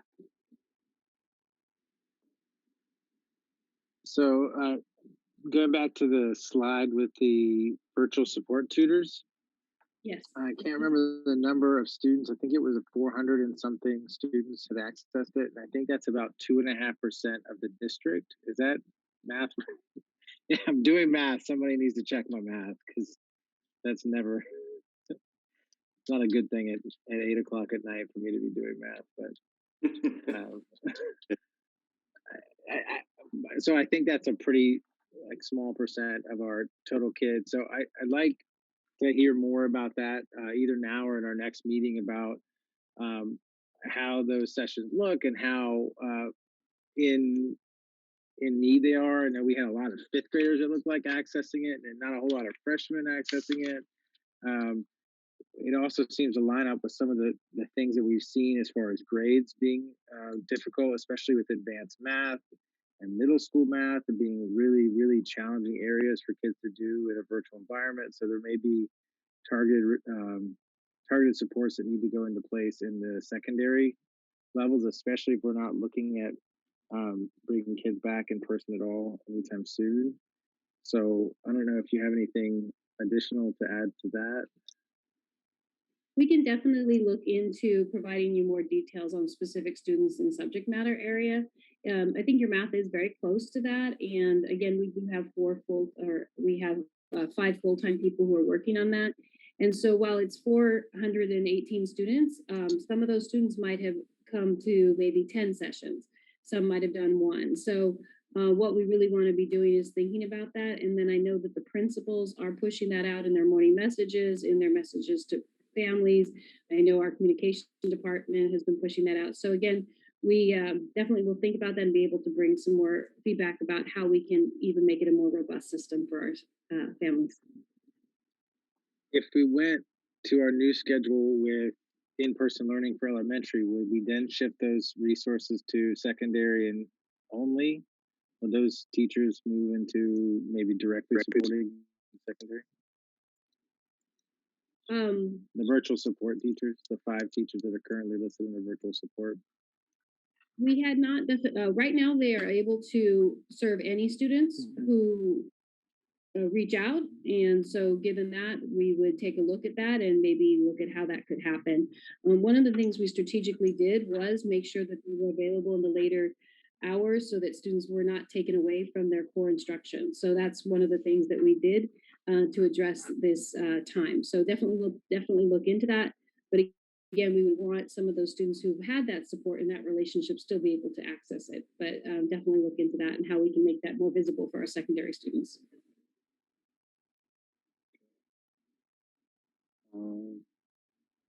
If somebody else has something, jump in. I don't have any more questions. I'm ready to announce that we're ready to open up schools, at least part-time, back for the elementaries, as staff is recommending, with the March 8th and the March 15th dates. I'm ready to go there. I support that. I did want to say, just generally, thank you to the staff, because that changing of guidance reflects our changing of understanding of the virus, right? This is something that can get confusing if you're not in that space constantly watching guidance come out of the different levels. But that guidance changes the way it comes from the science, and it changes the way that we understand the virus. And then we've been flexible, and I really appreciate staff going back and looking at a different schedule that gets kids more face time with their teacher while maintaining that safety. really maximizing the time that we do have left in the school year. So I do want to thank you for revisiting that, because it can be hard to, there's a lot of work done on that first schedule, and a lot of work done by everybody, our staff and all of our work groups, and that you were able to come together and bring something that improved upon it and really drastically changed it. It was awesome. It's wonderful. I have a question. This is TK5, right? Are we addressing preschool in this, or preschool special education? We hear from many of those parents. Yes, preschool special education will continue to be 2 days a week for the time being, based on the enrollment that we have. Again, thinking about the number of students, the needs of students to have more supervision, and the number of individuals in each classroom. So understanding the space available, following the science of masking, which is often hard for our youngest students, the need for guidance and cleaning, because a lot of our students do touch things and touch their mouths, and we want to make sure we provide that support. So as we continue, when we return, we'll stay with the 2 day a week, assess and see what we can do with that. We want to make sure that we continue to increase our time, but right now it's a 2 day a week. And some of our preschool students had services 2 days a week. Some had 4 days a week. So there's two different programs, but we're going to be looking at making sure that we provide the most to the greatest extent possible. Thanks for explaining that. Do we have any other questions? Eleanor, Raquel? I think I'm very much ready for the school to open. you're muted, here. Eleanor. Thank you. I am very much ready for the schools to open on March 8th and March 15th. And I think we need to move ahead with that. And again, I would like to compliment the staff on their hard work. You know, this is a tremendous district, and I know you hear about other districts opening and what they're doing, but you know, as a friend of mine says, don't always believe the hype, because they're opening, they're closing, they're opening, they're closing, you know, and fortunately or unfortunately, they seem to have the correct PR system going for them. And so you only hear about the openings and the good things, but I know several of those board members, and it's not exactly what you think it is or what you hear that it is. Thank you. I know for myself, I struggle even with going back, and I'm going to share why. Through this whole process, I've lost a lot of family and friends to COVID, and not all health compromised or anything like that. It is what it is. It's a pandemic that took people for whatever reason it did, and I ask, and I can't express it enough, that our families, as we open back up, that please, please, please, that if you have a student that has come in contact with somebody that is positive, or if you have a positive person in your home, that you please keep the student home, and not send the student back to the school or to the classroom. We have always been about safety, and safety is our priority, not only for our students, but for our staff, for our families as a whole, and our community as a whole. And we have a responsibility to each other to keep each other safe and healthy. And in doing that, that means, again, if you are in contact, because again, our students can be asymptomatic, and they're going to go back into a classroom, and I call them the nose pickers, that, you know, because they're in that grade of that, being in a classroom with kids and stuff, they pick their nose and they go by a desk, and it's not their desk, and they rub their hand on that other student's desk, and we're not cleaning in between, you know, the cohorts all the time. And that is a struggle for me as well, that we're not doing that, but science says that we don't need to. I ask, with all my heart and from the bottom of my heart, that you please, again, look out for each other as we go back. And we do this because we're going back 4 days a week. And This is an AM PM schedule, and I applaud the staff for coming and making this happen and making it work and doing it as safe as we possibly can for our families to be able to do this. But we have a responsibility as parents in this school district, because we are parents, because I'm a parent in this school district too. I have a responsibility that if something doesn't look right in my house, then I'm not going to send my kid to school. So we ask that everybody do that for each other as a whole, because we have families that don't just have a student at one elementary school, but in a couple of different elementary schools, because they're in, either in the dual language program or they're in another school as well. So you not only now just compromise that one school, but also the other school and those students and those families. So I have to just please, I want to stress with all my heart that we please work with each other in making sure that if there's any symptom, whatever is going on within your home, that you keep the student home. We are going to try and work in the process, because I know that maybe there's a way that we have these for the students that are having to be home, that they would have a teacher, because I know that we've talked about things, and we're talking about things of being different, and maybe we need to work, because that's why we have our virtual tutors, to work with our students to be able to do things. And so maybe this is an ask that I have, of that being able to have somebody to work with our students that are having to stay home, to give them, because it's a lot to put already on a teacher to be able to work with the students that they're sitting in with a classroom, and then to have to now come up with an assignment at home. So this is an ask from me to staff of maybe we need to figure something for that. And so that our students don't lose out. And again, so that we're not going back and forth. We're not playing and doing what other districts are having to go through, of the student went back for a week or 2 days, and now they're back at home again for so many days, and back and forth. It's not fair to the students, which is why we didn't send our students back when we did, and because we didn't want that. So we're here now, and we're moving forward, again, it's moving forward together. It's taken a village to get us to this point, and we're continuing to work it as a village. And I can't, again, just stress enough for you all to continue to work with us, to be patient with us, and trying to understand everything that's going on and how to work best with our families.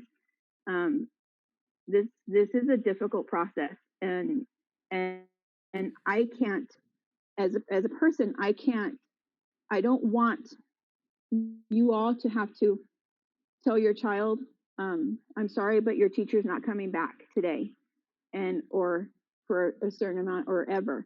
So we don't want that either. So we don't want that on anybody. We don't want that on any family member. We don't want that on a friend of ours. So we need to, again, just please just be safe about how we do this. We need to be smart about how we do this.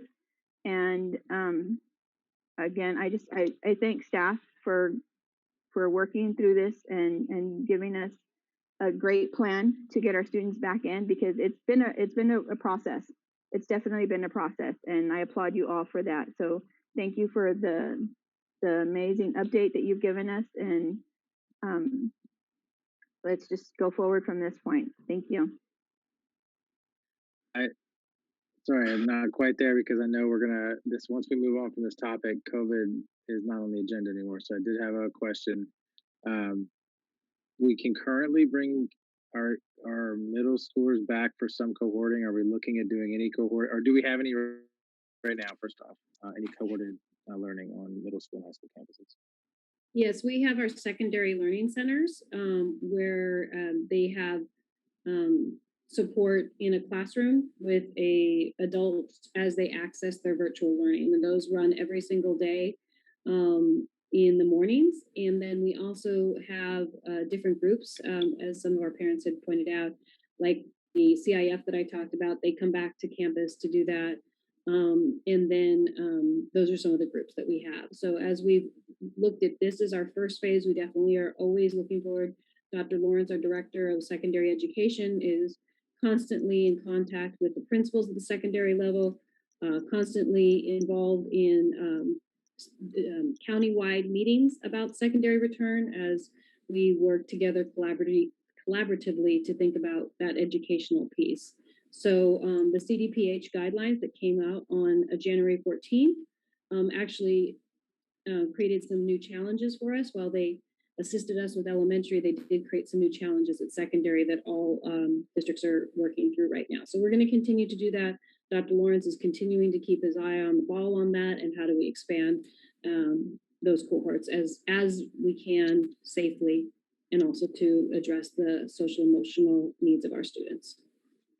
So I would just make a plea that we consider special education students with special needs that are in middle school and high school as a board. They're currently not getting any of the in-person services, and there are students that sorely lack access to their education in a virtual environment. We are currently okay to bring those students back on for groupings of learning, whether it be short periods of time by appointment with their parents. I really ask that we really think about moving forward and getting those small groups that are safe, cohorted, even outdoors. I mean, the weather is getting beautiful now. We can really do this in a very low risk environment and provide these students in-person services in small groups. Is there any appetite from the board to give direction to staff to start bringing something back next month for that? Or it could be no, not at this time. I'm not there right now. I just wanted to move forward on this one and see how this plays out. Staff hears you. Okay, and then as far as looking at the recommendation before us, could we bring it back up so we could see what we're talking? I looked at so we are by our agreement to give 10 working days before asking them to return back, which is totally fair, and it makes a lot of sense for planning purposes and for everything else. We have all of our systems in place as far as it goes with safety at the school sites because we had started already. So my question would be, is there a particular reason not to start on Thursday, March 4th, which would be the 10 days? The big thing is, like, yes, it is 10 working days and it picks up on a Thursday.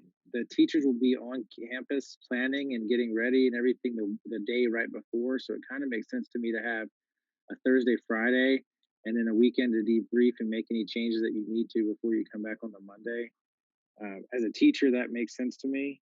And it also gives them the 10 plus 2 extra days to do the planning.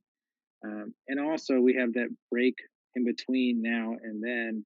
So we're really looking at, not even getting our students with special needs back on campus for a month from now. So I just wanted to see, I know we've heard of different dates come through, and this is the one that came through in tonight's presentation, but is bringing special ed back, students with special needs back on March 4th an option for the board, or do we want to leave the dates in place? I'm not comfortable with that. The trend of the case rate is going down, which is good. And this provides more time, for the case rate to continue to go down so we can limit community spread. And for me personally, I'm still hopeful that vaccines will be more accessible for our employees. So to me, it would be safer to wait till the 15th. I'm just buying time for that. I feel the same way. I would just like to stick with staff's recommendation, Eric. You kind of batted around here a little bit, but I think I'm most comfortable with sticking with the staff recommendation of March 8th and March 15th for the K through 5. So I would make that a motion to approve that recommendation of staff. I would second. Thanks for engaging. Thank you. So I have a first and a second. Are there any more discussions, or you ready to vote? All right, all in favor of approving this recommendation for our elementary students to return to an AB schedule on the specific dates, March 5th and March 15th, sorry. March 8th and March 15th. Aye. Aye. Aye. Aye. Aye. All right, passes 5-0, and I'm sure that the staff heard you, Eric, that to start looking into special education and what we can do to increase in-person instruction for middle and high school students in the mod severe. All right, so we're going to move on. We're going to finish up 8, and then I'm going to take a biology break for everyone. So moving right along. Item 8B, the approval of sale or disposal of obsolete materials.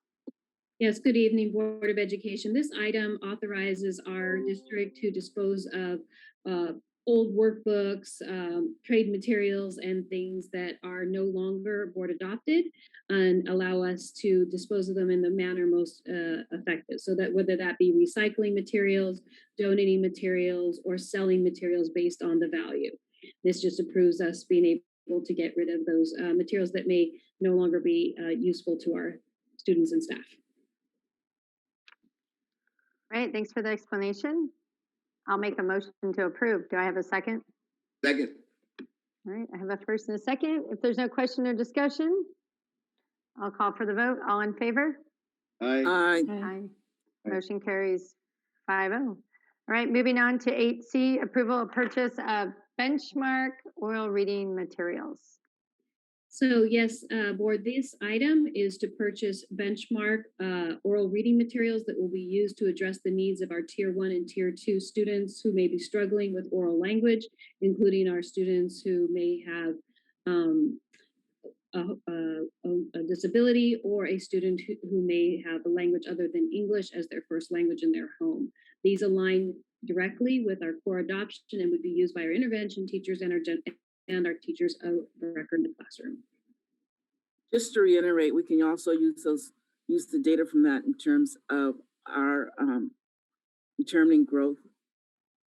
Since the benchmark will not be, since the dashboard will not be, yes. Okay. So it can be both in-house as well as push out to other districts or to the state. Correct. These are actually not assessment materials, they're instructional materials. But when we talk about this, they would be used with those students who are identified through our assessments. Excellent, thank you. Thank you. All right, on that note, do I have a motion to approve? I'll move approval. I'll second that. All right, we have a first and a second. If there's no more questions, I'll call for the vote. All in favor? Aye. Aye. Motion carries 5-0. Item 8D, approval of the consolidated application, CONAP 2020-2021 winter release. Yes, Board of Education, your approval of this item allows us to receive funding for Title I, Title II, Title III, and Title IV programs. These are federally funded programs that allow us to provide additional services to our students, interventions, and they are allocated based on students' profiles. For example, students who receive free and reduced lunches, and this is important funding to our district to include in our work. Thanks for the explanation. Do we have questions? I'll move approval. Second. All right, I got a first and a second. So, all right, all in favor? Aye. Aye. All right, motion carries 5-0. The time is 8:30. I'm going to give us a 10-minute break since we've been going for 3.5 hours. Yeah. So okay. We will adjourn at 8:30. We will come back at 8:40. Like, work for you guys? Cool. All right, 10-minute break. Be right. on time. I'm going to try and go in on my phone while I'm doing this off my iPad. So if I get lost, I'll be coming back some other way. All right, sounds good. We'll take a break. Okay.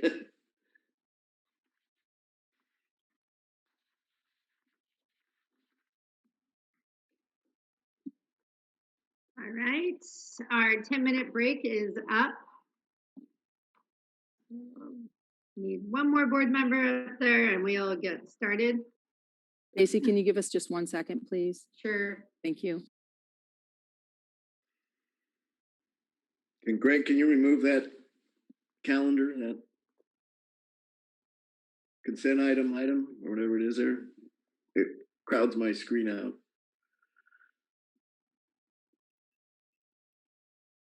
I guess we'll wait till you call the item. Okay.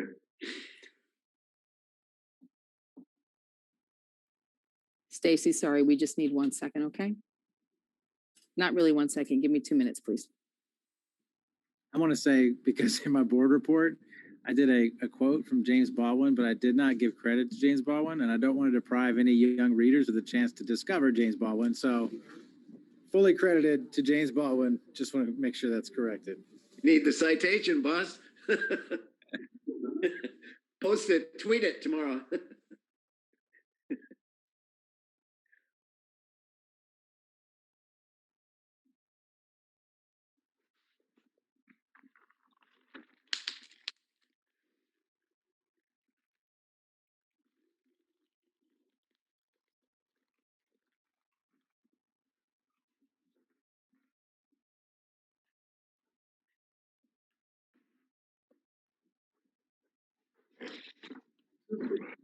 Another big thing that's happening this week is on Friday, we're doing the food boxes are going out at the middle school and high school sites. So you should have received an update communication tonight.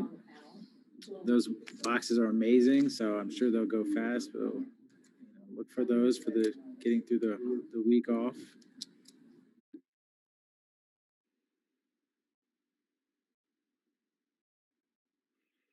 Oh, it's President's Week, huh? That's right. All right. I have a lot of reading to do for this public hearing, so bear with me. Go for it. Stacy, thank you. We're ready to resume the agenda on item 11A. Okay, great. Thank you. Thanks. Welcome back, everyone. Thanks for letting us take a quick apology break. We are on item 11, business, and item 11A, acceptance of the Proposition H bond building fund independent audit report for 2019-20. Staff? Thank you, President Begin, Dr. Vitale, trustees and executive cabinet. Tonight, we are sharing with you the annual independent audit report of Proposition H building bond funds, which was recently completed for the 2019-2020 school year by the Christie White firm. The annual audit report indicated 0 findings and no recommendations related to the performance and financials of the Proposition H building bond funds for the fiscal year ending June 30th, 2020. It is recommended that the Board of Education accept the 2019-2020 Proposition H bond building fund independent audit report. Thank you. Do I have any questions for staff? None for me. All right, seeing no questions, I'll make a motion to approve. I'll second that. Sorry, Okay, Eleanor. I got a first and a second. No more discussion. All in favor to approve item 11A? Aye. Aye. Motion carries 5-0. The next part tonight, 11B, is a public hearing regarding the waiver of certain statutory surplus property requirements. We are commencing a public hearing regarding district property located as 4991 Macario Drive, commonly known as the former Pacific Elementary School site. The district is holding this hearing to allow for any public comment on whether to obtain a waiver from the State Board of Education of certain statutory surplus property requirements related to the sale of the property. The waiver would remove certain procedural restrictions regarding how the district disposes of the property, specifically the restrictive bidding requirements. I will now commence the public hearing. I invite anyone who wishes to speak about the waiver of certain surplus property requirements to address the board now. Anne, how many speakers do we have? We have 5 on this item. On 11B. 11B. Okay, well, line them up. Okay, here we go. Yep. You have a total of 3 minutes to speak. There will be a timer. Please adhere to the 3 minutes. And our first Edwina speaker. Williams, Lorena Silva, Kimberly Fluardi, Jimmy Figueroa, and Bianca Vanilla.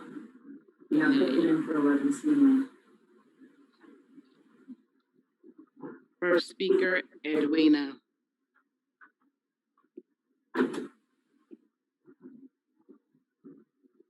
Next speaker, Lorena. Okay, so we'll start with Kimberly. Hi. I don't have to have video, do I? No, you do not. We can hear you. So I was told about this through a neighborhood friend, a community friend, Jimmy Figueroa. It strikes like a strong part of my heart, you know, that like if you're gonna sell this property off or whatnot, like what we're planning to do with it, because I personally went to elementary school at Pacifica and it helped me become the person that I am today. And so that was like a key piece of my childhood growing up here in Oceanside. I'm still an Oceanside resident. I work at Tri-City Hospital. I feel I was hurt when Pacifica closed down because I thought, I would, go back to that area and let my own son go back to that school because that school was such a great stepping stone for me personally, as well as so many other people I know. Coming from that neighborhood, something that I thought since the closing of it, I always thought that, well, since they closed it, what are they going to do with it? Are they going to make it into a park? What are they, it's such a beautiful piece of property that it could be turned into a park for the neighborhood kids that live over there. And I always got kickback from other people. Well, there's Libby Lake they can go to. There's Melba Bishop they can go to. But the fact is that unless you live in that area and you're familiar with that area, you would know that Libby Lake is a little bit too far for the kids that live in that area to go to, as well as Melba Bishop. Melba Bishop, they would have to cross over that busy street of Vandergrift Boulevard just to get to that park. It's not really that. Those parks are way too far for the children of that current area to go to a park to get outside and play and do things. Currently, there is nowhere in that neighborhood for kids to go outside and play. Not one area. And to turn Pacifica into a park, something generated for the children, I think that would be very beneficial for the children, so that way they have somewhere to go, or even turn it into like add a center to it, add football fields, soccer fields, something for the children in that current area, because I really feel like Libby Lake and Melba Bishop are way too far for the children of that area to travel safely. So I'm just, I'm speaking my piece, and all I'm asking is you guys to consider, if you're going to sell it, consider selling it to somebody who's going to turn it into something for the community, for the children, because those children in that community have nowhere else to go. That's all I have to say. Thank you, Kim. Thank you. Do we have Jimmy another speaker? Figueroa. All right, Jimmy. Good evening, board, and I don't know if Dr. Vitale is still here, and I commend you guys. I commend everyone on here. I know it's late. I'm tired. I can only imagine how tired everyone is. So I won't take up too long. I like Kimberly, and I know Lorena and Edwina, they were on at 6. I don't know if they were able to stay on. I think my biggest attachment to the Pacifica property, obviously it also has, like Kimberly said, it's a very there's an emotional stronghold to it, given where it's located, and then a lot of the history that I have with that property. In 2017, 2016, working with the school district and other community partners, there was talks about bringing a community farm with leach tag. That ended up not seeing its way through fruition. But since then, I was able to talk to a lot of residents who live in that area and asking them what they would want. So I don't live on Claire. I don't live on Monica Circle. I don't live adjacent to the Pacifica property, but I have a lot of close relationships, and most of the youth and the programs that I serve live in that community. And so for the past few years, I've been trying to gather community suggestions on what they want. And I just want to, I know the board is nowhere near during the process of figuring out what they're going to do. I just want to encourage the board to include the residents that live on Monica Circle, that live on Adobe and Claire and Gold and Elaine and East Parker, all of the adjacent neighborhoods in that area, to really include them, because, you know, you have houses that face that property, and then you have houses that their backyards connect to that property. So whatever is going to take place there is going to deeply impact the residents.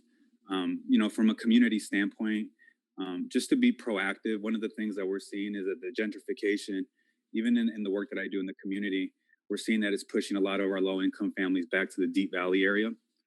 And I mean, we can probably project 10 years from now that Oceanside's low-income neighborhoods are all going to be comprised back there. And I think, you know, the school district has a great opportunity to be proactive and partner with some amazing organizations and see how we can bring forth resources to that area. But I just want to encourage the board to really listen to the neighbors. And if you need help with that, there's a lot of nonprofit organizations and community residents that can help you get those suggestions from the residents, so we can do something positive for that community. Thank you. Thank you, Jimmy. Would any member of the board or district staff like to respond to any of the public comments? Oh, is that Bianca? Is Bianca here? I am. I'm not sure if I was called, but I noticed I'm upside down too, and I don't know how to change that. We can So hear I'll you. let you all enjoy that. All right, go ahead. You have 3 minutes, Bianca. I'm glad you All right, stayed on. good evening. My name is Bianca Bonilla, and I'm the founder and director of Botanical Community Development Initiatives. We're based here in Oceanside, and our farm and our community farm program, Community Roots Farm, is located in the neighborhood where the Pacifica site is located. This community farm has been here for 10 years, and I've been working in this neighborhood for 7 years, and I'm actually upside down in my office now. And I would want to strongly discourage the school district from selling this property to investors and or to turn the property into high density housing. Pacifica is an incredible opportunity for community development in this neighborhood. So the United Nations defines community development as a process where community members come together to take collective action and generate solutions to common problems. As Jimmy just spoke about, there's a lot of history in this community that is composed primarily of people of color that have been underserved, and the people who live here deserve to have a voice in what they'd like to see in their neighborhood. Having operated this farm here for 7 years and working with youth in the community, I've seen the need for a mosaic of safe green spaces here in the neighborhood with programming for our youth.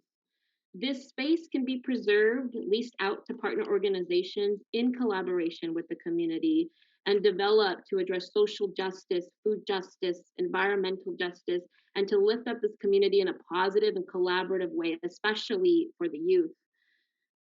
We've seen the site being neglected for years, and it would be a tragedy for this community to lose this forever to private interests. I hope that the school district will preserve this space for generations and of students and their families to come. Thank you. Thank you, Bianca. All right. Once again, would any member of the board or district staff like to respond to any of the public comments received? No. I don't know if a response is necessary. I think at this time, I know I'm really glad that we have people that were hanging on till 9 o'clock to speak to it, because I can imagine living right next to that property and looking at it every day and wanting it to be something for your community. So thank you for staying with us and for speaking tonight and stay with us through the process. You know, we do rely on our community's voice to make the best decisions. Thank you. Thank you. If there are no more written or oral comments, I will now declare the public hearing closed at 8:56 p.m. So moving on in the agenda to item 11C, consideration and approval of resolution number 25 in 2021, authorizing submission of Pacifica waiver, and consideration and approval of resolution number 26 in 2021, declaring Pacifica exempt surplus property. Thank Staff. you. Thank you, President Begin. These resolutions are being considered for approval together as related next steps for disposition of the property. The district is asking the board to consider and approve Resolution 25, which would allow authorized staff to request a waiver of certain portions of the certain disposition process for Pacifica property from the State Board of Education. If the waiver request is granted, the district may offer the property for sale through a request for proposals process rather than a bid auction process, which allows the district to consider a variety of terms in determining which offer is in the best interest of the district. As you may recall, the district started working on this process March 12, 2019, when the board approved resolution number 12 to establish the 7-Eleven Facilities Advisory Committee to review and make recommendations regarding the district's property assets, including Pacifica. On May 14, 2019, the board approved resolution 23 to appoint Facilities Advisory Committee members or 7-Eleven committee members and to identify current district properties as potential surplus sites, including Pacifica. The 7-Eleven committee met on May 13, 2019, June 18, 2019, August 14, 2019, and September 18, 2019. At the September 18th meeting, the 7-Eleven committee also held a public hearing to receive community comments on its draft report. On November 12, 2019, the 7-Eleven committee presented the final report of their recommendation. The board approved the committee's recommendation to make Pacifica surplus property. On October 13, 2020, the board delegated authority to negotiate a listing agreement with Tierra Development Advisors, also known as TDA, to assist with the marketing of the former Pacifica school site. On December 15, 2020, the board ratified the negotiated listing agreement with the Tierra Development Advisors. The district is asking the board to consider the approval of resolution number 26, which declares Pacifica property to be exempt surplus in order to comply with a change in the law that became effective after the district previously declared Pacifica property to be surplus. By approving resolution 26, the district can continue to consider current offers and proceed with the sale of the Pacifica property. Thank you. Thanks. Do I have any questions for staff? Does resolution number 26 do this is a similar thing for staff, or are we going to discuss that separately, or is it all in one? We need two different actions on this, Stacy. Yeah, Okay. I know. I got that. Okay. So So for any other special discussion on the number 26 reso, or it's covered by staff? I withdraw my question. let's get through 25 and then we'll jump to 26. So they're kind of together though, but That's just what I. do I have a Okay. motion to adopt resolution number 25? I'll make a motion to adopt resolution 25. Do I have a second? I'll second. All right, I have a first and a second. All right. So, Great. Go ahead. quick question. The waiver would allow us to consider additional information instead of doing just a straight bid process. So it does, Correct. Correct. That's correct. all right. All right. So we have a first and a second. I'll call for the vote. All in favor of approving resolution number 25? Aye. Aye. Aye. Raquel, will you and I? Aye. Okay, so motion carries 5-0. Now we'll move to number 26, declaring Pacifica exempt surplus property. Andy, do you want to, Dr. Norman, do you want to share any more information on number 26? No, I read the description. I'll review it again. We're asking the board to consider and approve resolution number 26, which declares the property to be exempt surplus in order to comply with a change in the law that became effective after the district previously declared Pacifica property to be surplus. So now it's becoming exempt surplus. By approving resolution 26, the district can continue to consider current offers and proceed with the sale of the Pacifica property. Thank you for restating that. It's late. Sorry. So, are there any questions for Dr. Norman? Yes, but it's actually, it's kind of on 25 though. Does it, when do we expect to hear back from the state with our request to make the waiver? Sarah, we have Sarah Polito from F3, and she can weigh in on that for us. Hi, everyone. So it should take us a bit of time to prepare the waiver. We have to show that we've consulted with the bargaining groups and with other interested parties to be able to submit the application. And then I believe the state board meeting is in May, if I'm not forgetting. So it will take some time before we have time to submit and then to hear back. So it should take several months. Nothing happens quickly. Anyways, thanks. All right, so do I have a motion to adopt resolution number 26? Again, I'll make that motion. All right, I got a first and a second. All right, thank you. All right, I'll call for the vote. All in favor of adopting resolution number 26? Aye. Aye. Motion carries 5-0. Thank you, Dr. Norman and Sarah, for joining us, staying up late. All right, moving on to item 12, policy development. Item A, approval to change titles to board policies to coincide with CSBA sample manual. Yes, the website that we use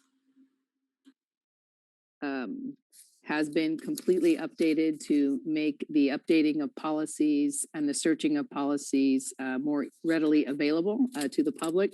So we are endeavoring to update all of our board policies so that they can comply with this new system. So 3 different things that we need to take care of here. This one is simply changing titles. As you're aware, when there are new laws passed and updates to ed codes, we change names in education for things all the time.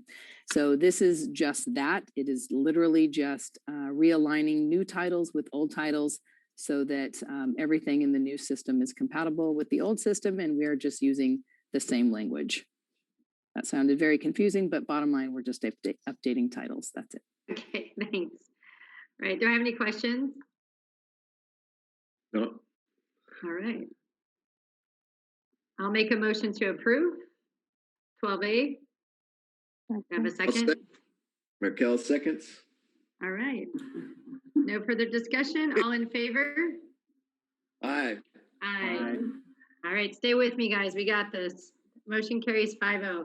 So 12B, approval to delete obsolete board policies from district's manual to coincide with CSBA sample manual. Sounds the same. Exactly. As laws change, we just need to make sure that obsolete language, materials, rules, regulations are deleted from the manual.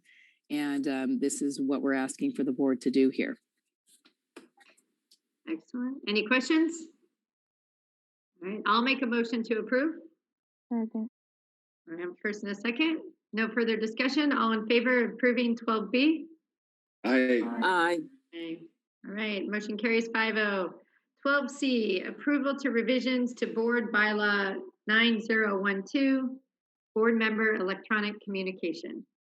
Yes, this is the first of many updates that the board will see as we start using this new system. We want to make sure that all of our board policies are in complete alignment with new laws, ed code, and regulations. So this is the first one that we're bringing to you. It won't always just be one at a time. You are likely to see large groupings in the next couple of months. Again, all to keep current with current ed code. And this one is specifically around electronic communications and news laws that have changed as of January 1st. Thank you for the explanation. Do I have any questions for Dr. Vitale? All right. Nope. I'll make a motion to approve item 12C. Do I have a second? Second. Excellent. No further discussion. All in favor of item 12C? Aye. Aye. Motion carries 5-0. Excellent. All right, so now we're on the last item on our agenda. Item 13, public comments on non-agenda items. And I believe we have a speaker. We have 3 speakers. Benoit Vincent, Karen Palencia, and Benjamin Prado. Excellent. The Board of Education is happy to receive comments about items and issues on tonight's agenda, as well as topics within the board's jurisdiction that do not appear on the agenda. Each person has 3 minutes to speak. There will be a timer, and we ask you to adhere to the 3 minutes. You're up. Benoit Vincent. Good evening, board members of the board. I want to thank the Oceanside Unified School District Board for allowing me to provide you some insights into the mental health counseling services that Palomar Family Counseling Service does.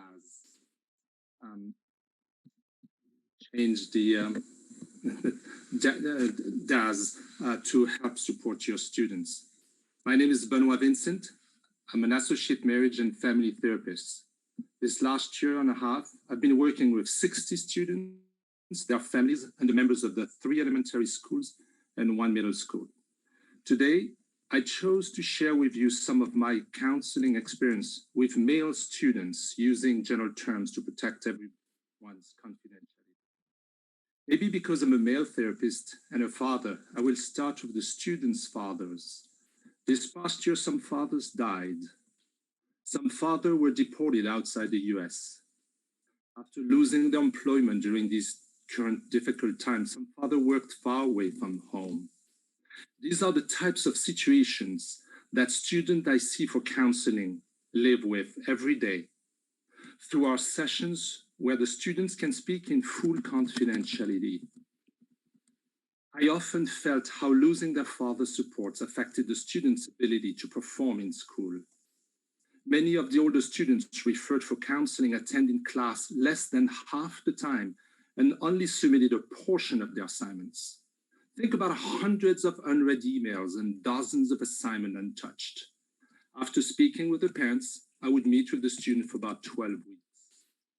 The student and I would agree on new working habits, when to start homework, how long per day for homework, how often to check assignments. Finding practical solutions to problems seems easy, but for the student to implement them, he needed to grieve some losses. Without explicitly saying it, I could hear something like, "Why would I be present in class when my father is not present?" I noticed that it helped the student understanding that the lack of motivation and poor attendance were reactions to feelings of abandonment, which drove him to give up. Then we focus on coping with these intense feelings of loneliness. I help the student exploring remaining positive points of connection with the parent. For the missing assignments, I learned from the school counselor how to help students booking an appointment with a virtual tutoring teacher. Because my connection with the school staff, I directly communicated with this teacher to check if students found their way through the system. As a counselor with Palomar Counseling Service, I'm so pleased to be a part of the school teams supporting the students' academic and emotional well-being and their families. I thank you, all of you, for your attention. Thank you for sharing. Appreciate it. Our next speaker, Anne. Karen Palencia. Thank you. So my name is Karen Plasencia, and I am with the Human Rights Council of Oceanside, who I will be representing tonight. Our members have been actively engaged in the renaming process of San Luis Rey Elementary School, as you all might remember. And this affair, this process is very important to us for many reasons, but we feel that we have a duty as a collective to really hold institutions of knowledge accountable through these processes. And we expect leaders in education to recognize that Indigenous cultures have often fallen prey to government policies that emphasize English at the expense of Indigenous languages. And we feel that this process is important to honor those languages, because ignoring them has severed ties between Indigenous youth and their ancestors that has caused a lot of damage in the connection to their people. San Luis Rey Elementary is located in a historical area with deep roots to the Puyum Cowichum, otherwise known as the Luiseño people. And I know earlier Eric Joey spoke of how Superintendent Vitale has been recognized at our county for work around equity, right? But we feel that it's important to stress the importance of cultural diversity and the duty that we have, not just to the superintendent, but the board as a whole, to ensure that institutions of learning play a vital role in today's globalized world, to recognize that Native culture is an essential element of that sustainable development, right? Previously, the San Luis Rey Elementary principal claimed that a Native name for the school would be cultural appropriation, without attempting to establish contact. So HRCO went ahead and did so, and the San Luis Rey Band of Mission Indians is willing, ready, and looking forward to collaborating with the district on this issue. And we feel that it's a historically justified necessity for them to be an integral part of this process. So for that reason, we are requesting that OUSD extend the deadline for submitting names so that the district can establish a communication with the San Luis Rey Band of Indians in order to remedy and rectify the communication and the renaming process. So like I mentioned before, we have established communication with them already. And I just want to highlight that the erosion of the Luiseño language really signals the erosion that has been accumulated for a long time by institutions of knowledge, public schools, right? And private schools as well, who at times knowingly and sometimes unwittingly have stripped language from our indigenous cultures and children. So I just look forward to this process, and I thank you for your time. And we hope that the district will do its due diligence now that you know that they're waiting for communication so that you can work together in this process. Thank you. Thank you, Karen. Do we have any more speakers tonight, Anne? Yes, Benjamin Prado. Hi, Benjamin. You're up. Hi, good evening. Good evening, and my name is Benjamin Prado, coordinator of the U.S.-Mexico Border Program. I'm here to support the Human Rights Council of Oceanside to include members of the San Luis Rey Band of Mission Indians to be included in the renaming of San Luis Rey Elementary School. I think it's really critical as an office that really works with communities throughout the county. We've seen the erasure of the historical erasure through even education by renaming certain places, certain lands, and not acknowledging the history that comes with understanding the context in which students learn, right? And by not acknowledging the history that there has been a civilization here for millennia before there was a United States, I think that it's fundamental so that students do understand the historical context where they live. They recognize other peoples and are able to thrive in a environment where we can recognize each other because of our histories and what we contribute. And so if there's already a commitment by an expressed commitment to participate in this renaming of the school, it would be appropriate that the school district allow the mission band of the Luis Rey Band of Mission Indians to participate in that process. So we're here in support of the proposal of HRCO, the Human Rights Council of Oceanside. Thank you very much. Thank you, Benjamin. All right, my lovely board members and the 162 people that are still on. We will resume to closed session. This adjourns our meeting for now. The board needs to go back into closed session, and I will report back to this Zoom webinar if any action is taken. I'll even report back if no action is taken, so you're not waiting, hanging there. I'm going to adjourn this meeting for now.